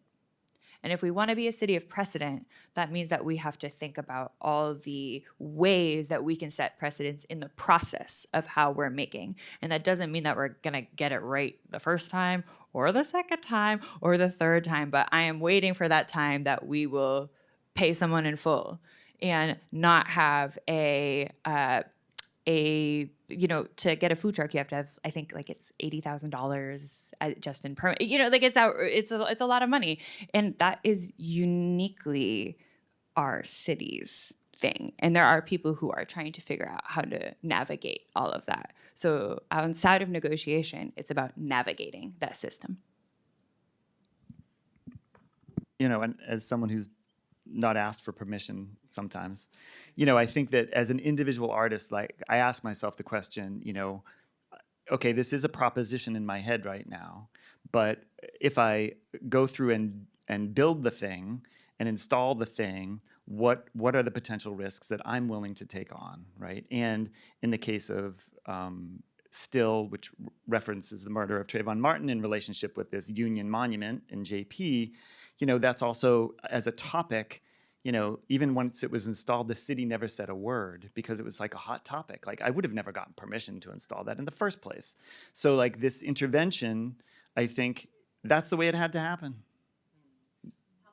Outcry is crucial. That's right. And I think sometimes we, as individual artists, whenever we're taking a step into the public, we take a risk, and yeah, we take a risk, and we have to be willing to take that risk sometimes to say, you know what, I'm going to do this because, it's important. And important in that moment too, as a white cisgendered guy, like how can I use that privilege to actually say, look at this monument across the street that's sort of patting ourselves on the back for 150 years of how great we are in the North. You know what I mean? And say, let's take a look at that actually. So. There's a very long history of creating art without permission, right? And especially in Boston. Shout out to the Robin Chandlers and Paul Goodnights, and before redlining, when Boston was what was meant to be. The elevated orange line. There's still murals hidden within buildings that still exist that I've been discovering lately that were painted in the 70s and 80s by Black and brown artists that were speaking against redlining, against racist police and all the bad things that happen in Boston, right? And government's not going to fund these projects because it's not in their self-interest. Same thing for me. My biggest inspirations are the Mexican muralists who really changed what public art is in North America, because they were creating artwork that was against the government, against exploitation of people, farmers, laborers, and that influenced the Black Panthers, the Civil Rights Movement artwork, the Chicano Brown Berets, Chicano art, which influenced a lot of the artwork in general in this country. Liza and I, when we first met, we were just broke college students, and we didn't ask for permission. We found ways to get art supplies. We spoke to local business owners. We created artwork in the streets for decades before even getting a penny from anyone, from a developer, from the city. So I want to say that, I give flowers to Liza for all the years and years that she's dedicated to artists before, even gaining anything and because of it. It was a lot of artwork and a lot of movements done just for the love of creating art. And you should never have to worry about asking for permission. You should first ask for somebody to join forces. If there's a local business, join forces, build allies, and then create the work, and everything else comes after. I was just going to say a different element of permission, which can be, I think, complicated is we tend to oversimplify the idea of community like it's a monolith. Like you should have permission from the community to do this art. And communities are really complicated, right? There's a lot of different people in community. And so if you're a young person, you might be facing adultism. If you're a queer person, you might be facing homophobia. If you're, there's a lot going on that doesn't match up with, does the community want you to do this piece? And I think that, we can point at there's so much complexity just institutionally with permissions, but also it's complicated. If you're born and raised in Boston and you're an artist, that doesn't mean, right, that it's simple for you or that you've always had champions in your neighborhood. You have had champions, but it isn't like, is Dorchester down with you or not? Or is Chinatown down? It's like every location, every community is a series of histories and a series of humans. And so I think sometimes our city is very fear-based, like our city leadership, and not our city particularly, right? But government leaderships tend to be, right? Like, are you going to poison somebody? Or are you going to get in trouble? Is this going to get bad publicity? And so there are ways that they also hide behind the most conservative of community concerns to say, someone feels some kind of way and we don't want, so it's like we have to be bold when we're thinking about permission or not permission in a lot of different ways. Thank you. Wow, we have to, I could talk to you for hours, but we have to wrap up pretty soon and open it to Q&A, and I have one last question. And I'm going to bring it back to the title of this panel, Why It's Made, Public Art in Boston. Can some of you please share with us why you do this work? What keeps you going? Honestly, it's art therapy, right? Like, instead of doom scrolling on your phone and thinking, we're all screwed, this is terrible, I'd rather take that energy and pour it into some work that's going to make you think the opposite. That's going to make you think people care, people listen, people are pissed, people aren't standing for this. And when you create work that speaks against, all of the things that are worrying you and all the things that are causing so much trauma, you're speaking work that directly speaks against that. It lets the world know that you're not alone. And it unites people. That's why you create the work. I would say, when I'm walking, why I create, I don't need augmented reality glasses. When I look at the world, I'm always seeing the things, I'm conceptualizing the things that aren't there that could be there. Like a Klaus Oldenburg drawing, it's a proposal for, a thing, a popsicle stuck in the ground, right? That's 40 feet tall. And I'm seeing that all the time, endlessly. It's like 1,000 images, like flipping through the Rolodex. And then suddenly one lands and says, that's the thing that this space needs. And it's not language-based. It's not, I want people to think this, or, I don't have words for it, but it's like a gut reaction. Oh my God, that thing should live here now. And usually it's in spaces that I have an intimate relationship with. That's why all my shit's in JP. I live in that space and I know the space, and I feel like, yes, that could really sing here, and it could sing to lots of different people. I'm going to read a poem for my answer. I didn't write it. This is Gija and Department of Public Imagination. We had the great privilege to have them as one of our design teams. Woo-woo! Along with the Sunflower Project, Aqua Homes, and Public Kitchen and Dance Court, and Love Notes with Letta Neely, and a bunch of others. And that's why I do the work, to get to imagine new futures with amazingly inspiring and people that just bring me so much joy. So this is a guide to imagine when the world is ending, an unedited manifesto for dreaming new worlds. We decide how the world ends. If it must end, let us declare ourselves as here. Let us remember our bodies as alive and as alive within ourselves. We cannot place our expectations in response to empire. Empire must respond to our own expectations. We decide how we will give ourselves up. If we must give up, let it be towards a freedom state, up towards love that forces us to be with each other and to rest, up to lay down, up to sit still and to be. We decide how this world will end. Let it be resting on beaches that hold violent histories of unrest. Let it be planting gardens in a state of war. Let it be eating in public and cooking as a collective practice to world making.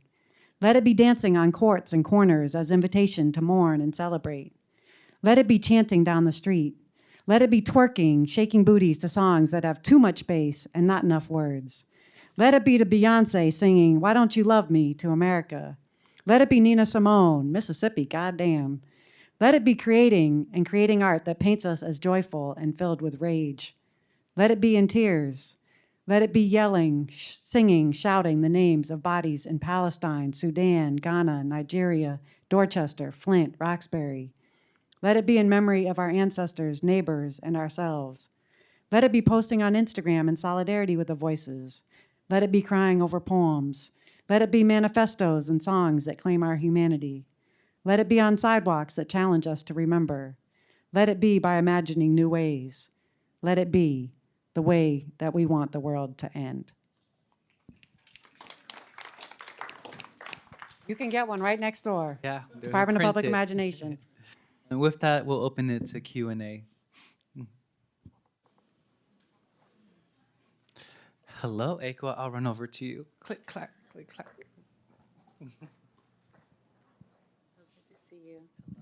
Hello, everyone. This has been an amazing panel. I've written lots of things. I always come to these panels now with my notebook because someone's going to say something that I need to remember, and my brain doesn't always serve me in the same way that it has in the past. I wanted to say, like, so many of our projects started, murals came from graffiti. They came without permission. And those early artists, those early muralists in Roxbury, they used house paint. They used what they could get. And I think that's where the most authentic art springs from, is an outcry. You know, the Sunflower Project was an outcry against an ugly lot, a huge ugly lot in the middle of Grove Hall that was depressing. And so what can you do? As an artist, there's always something that you can do. The other thing I wanted to say is our public art should be irresistible. In every project that we've talked about today, there's an element of irresistibility when somebody walks by one of your murals, or when I saw somebody sitting on your bench the other day, and I know that people tried to figure out when they saw it, how can I use this? Should I lay down? Should I hang my legs over? You know, it's irresistible. Even the Kevin White bronze sculpture downtown, people touch the thumb. So that thumb is like shining like gold, and the rest of it is patinaed in a different way. So I just wanted to bring out those things, and also that public art brings out the artist in other people. There's so many artists like Stephen Hamilton, Paul Goodnight, who said they saw Gary Rickson's mural, they saw Dana Chandler's mural, and they knew that's what they wanted to do in life. And I'm sure that that is happening with all of the projects that we're doing. Some child or some even midlife person is saying, I always wanted to do art, and now I think I have the inspiration to do it. I think that public art, I'm not asking a question, am I? I'm actually, I'm reading you some of my notes, but it changes our thinking, like to see the John Wilson head at the museum. You can't walk away from that and be the same person that you were before you saw it. And that's also true of all of our works of art. So we as public artists have such important work to do. And I don't think we should worry so much about the permissions, because we have the government to worry about those things. And whether, I mean, the fires, for instance, those have been going on for thousands of years. And did people's houses really burn down as a result of that? Or is that just a projection of conservatism? So those are my 2 cents.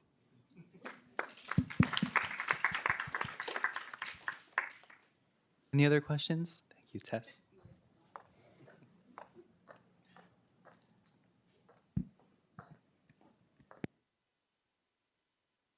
So you were asking about motto really briefly, and I want you guys to go back to that question actually, because when I think about public art, when I think about the work that I do, when I think about the communities that I'm a part of, when I think about representation, I think about the phrase change moves at the speed of trust.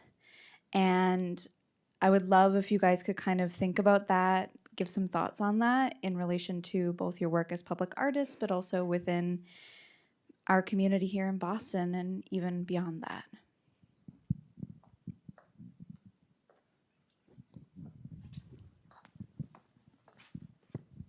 Change moves at a lot of different speeds. Like the Seaport, that's some crazy change. Like that whole Seaport came since we first started the public kitchen, and that depresses me. But I think your point about change and trust is a different kind of point, right? It is about some of the longer standing ways that we can build relationships, and that art can help us collectively imagine, and that art can engage us in different conversations than we had before, or making art together can build a kind of trust, like cooking together, like, or dancing together. It builds a different kind of relationship than listening to a panel together. I also think that expression is, oh, I lost my train of thought entirely. Goes to show, come back to me in a moment. I'll just, I think, now it's going to happen to me. No, I'll keep going. So when I was talking about earlier about like how artists aren't trusted, like you can't do it well enough, right? And so you have to prove yourself to gain somebody's trust, right? So I think about that a lot in the way in which we work, and I even think about that now in I'm in an administrative role at an institution where there's faculty who've been there for 50 years, and I think about that. I haven't used that phrase, but that's my job now, is to build trust, because we want to make change, and change isn't happening because there isn't trust in certain arenas. So thank you for that trust. Thank you for that, bringing that to mind, because it's such an important aspect of what we do. Absolutely. Came back to me.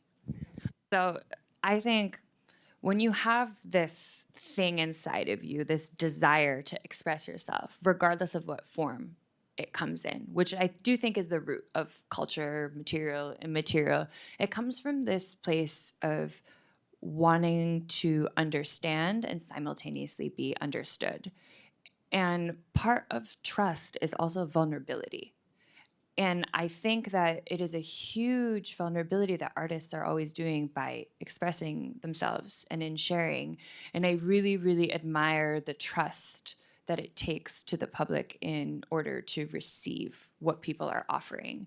So I think within that capacity, it takes time, and this trust is both internal and external. You're kind of like a satellite where someone might pick up what you're putting down and someone might not. And I think that you'll trust in that to develop your own practice and your own relationship within what your practice is. Trust is not evenly distributed, right? Trust comes from histories, not just my relationship with you, which could be a day or a year or 5 years, but like histories of trust being broken for communities of color, or histories of trust being extended indefinitely to folks who look like me. Even if the last person who applied for a permit who looked just like me sucked, I don't get that blame, right? So trust is very unevenly distributed. And so when change moves at the pace of trust, that means you have to understand a whole history that a community has experienced, and ways that they have not been trusted, or ways that their trust has been broken. Yeah, thank you. My shoes are clicking and clacking. Hi, thank you all for such a wonderful discussion. And part of what's coming to mind is sort of this idea of even just publics and how we define public. I think it's beautiful sort of for a public art triennial to be sort of accessible to everyone. But when do you, as you engage in practice, begin to curate which public you want to speak to, or which public doesn't have access to this space? And so, yeah, I'm just curious, sort of as we think about sort of this work of just specificity in publics, and how you engage with that. I'm curious, even sort of from a government perspective, how do we protect publics that aren't a universal public?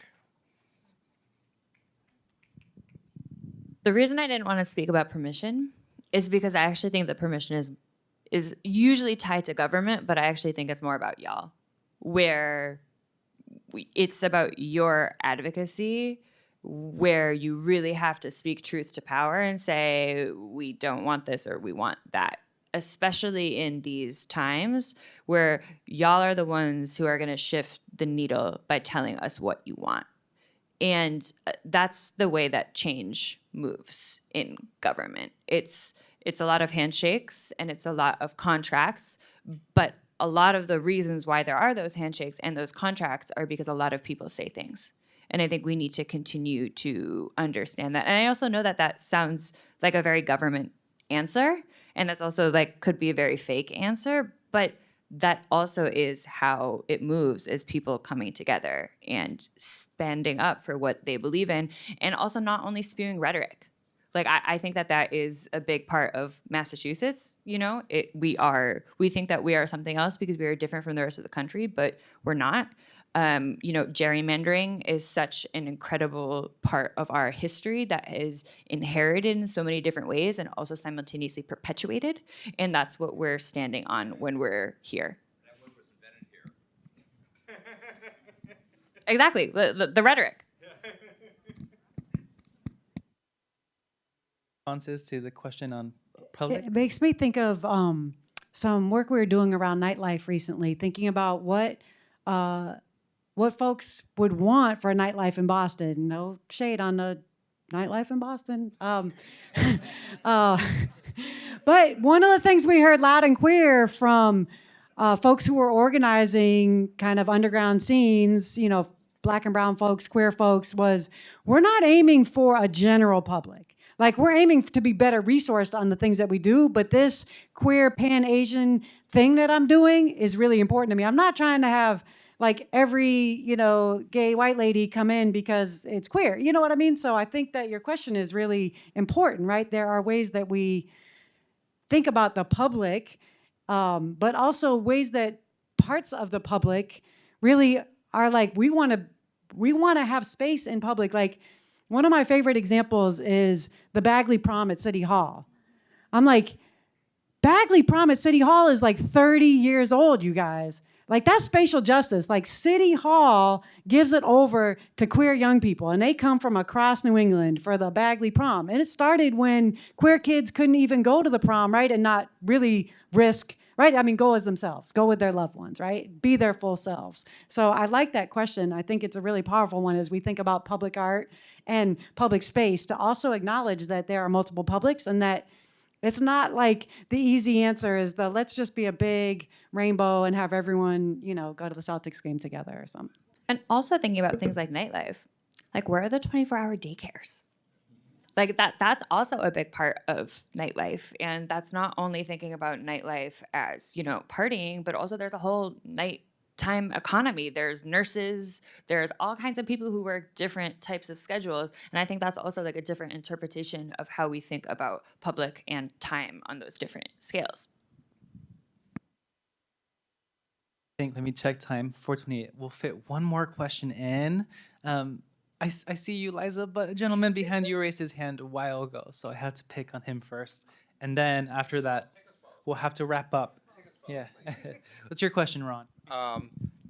This is for Lori about the Franklin Street steps. Why don't the Suffolk students, the Emerson students, the drummers, and all the other people you're talking about just go there and take it over without permission? All it is a bunch of steps you can climb. And I say this as somebody who was part of a group bike ride once, and we just decided to stop there and climb it and sing for a while and then move on. So why doesn't everybody just do that and forget what the bid wants? The bid will eventually realize that this is a good thing.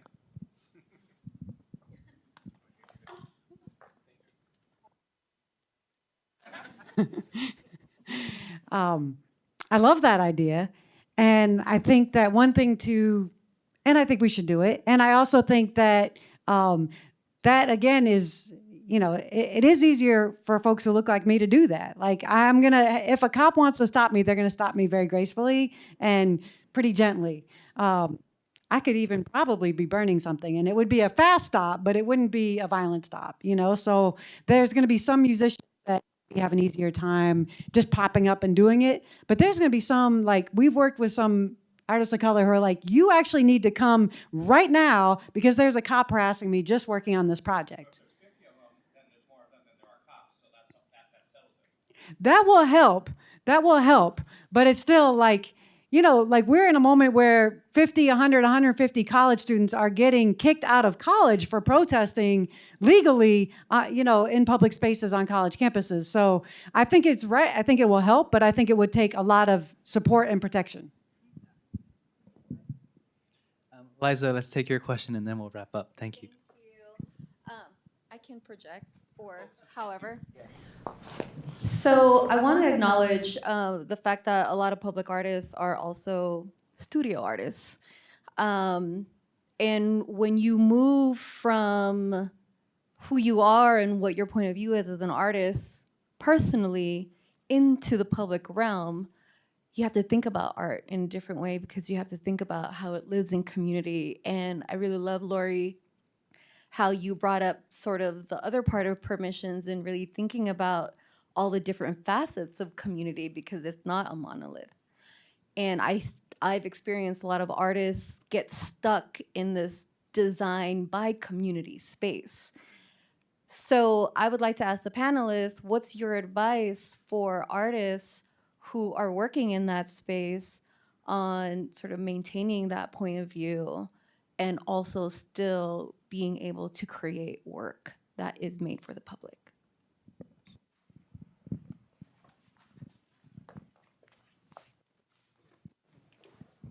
I would say it's extremely important for an organization to curate the artists in a way where you're going to choose an artist's point of view and their background and match it to a community where it makes sense. That way the artist doesn't feel like they have to design by community. So if, say you're an artist who grew up in Taiwan and you have parents from China, you're going to want to create something with that type of demographic if your work is about that. But if you drop that artist in a predominantly Italian neighborhood and they don't connect, they don't match, and it becomes work for hire where you have the community saying, well, we don't like that, we don't connect with that, we don't understand that. So I think a lot of the times you really do have to understand, like, okay, we're choosing these group of artists, what neighborhoods would be best fitted for their work and the type of work that they create. That way it doesn't feel like it's forced, right? You're not putting somewhere where they're gonna completely have a miss. I know for the work that I do, I'm fortunate enough to be in communities where I can connect with Afro-Caribbean communities, I can connect with people from all over the diaspora because we have a lot of things in common in terms of empathy for each other's cultures. So it's easier for me to combine all these different cultures. But for somebody who, wants to create something that's like extremely, off the grid, you just have to think about what space would be best served. Also say, for someone who makes very site-specific objects, right? I think that I spend a lot of time as an individual working in a place and observing that place and the people who inhabit that space. And the work itself is not identity-driven in terms of the positionality or point of view, or maybe point of view because it's me, but looking at it and saying, like, what does this space need and what can live in this space? So there's different ways, like even when I was working on the Wife and Web for the City of Boston and working with a group, and someone was saying, well, I want this object that you create to represent me. And I was like, well, not all art has to represent anybody.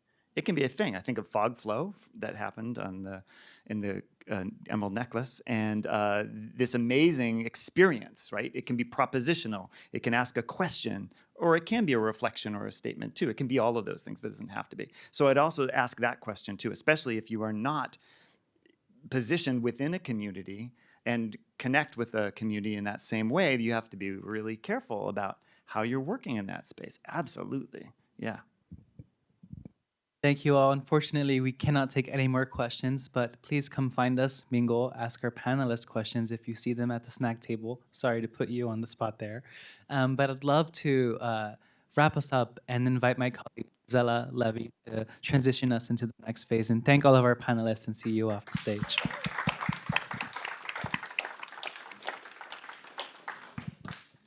Hi, thanks everyone. I'm Gisela. I'm on the Triennial team. On behalf of the whole team and everyone who helped put everything together today, I just want to say that it's been wonderful to see people come in and out. For the folks who have been here all day, for the folks that came in just for this session, we're so happy that you're here. Thank you again, and another round of applause for this amazing second panel. Thank you, Jasper, Matthew, Lori, Vic, and Paul. Now we have what we've been calling our intermissions, another break, a chance to mingle and talk. Please go next door and engage with the Department of Public Imagination if you haven't had a chance yet. I think everyone's mind and imagination is sparked and inspired by the conversation, so take that energy into next door. We also will have 2 roundtable conversations happening simultaneously, so you can pick and choose between them or pop in and pop out and experience it. In this room, we will have a roundtable with Leo Crowley, Triennial Projects and Exhibitions Director, and Bridget Worcester, Senior Public Art Project Manager with the Mayor's Office of Arts and Culture. Their topic will be public art permissions, so carry that topic forward, but I'm sure they'll get into nitty-gritty and great examples there. You can also follow 2 of our paws, Ben and Delia. They're waving in the back there. They will take you over to the next building where Stephen Hamilton's triennial installation, Beautiful Weavings, are. You can see the artwork, and then you can also hear a conversation with Tess Lukey, Triennial 2025 co-curator, and Kate Gilbert, executive director. So enjoy, get some more snacks, chat, hang out, take a break, take a walk outside, but make your way back into this room by 5:30 for our closing remarks. So thanks, everyone.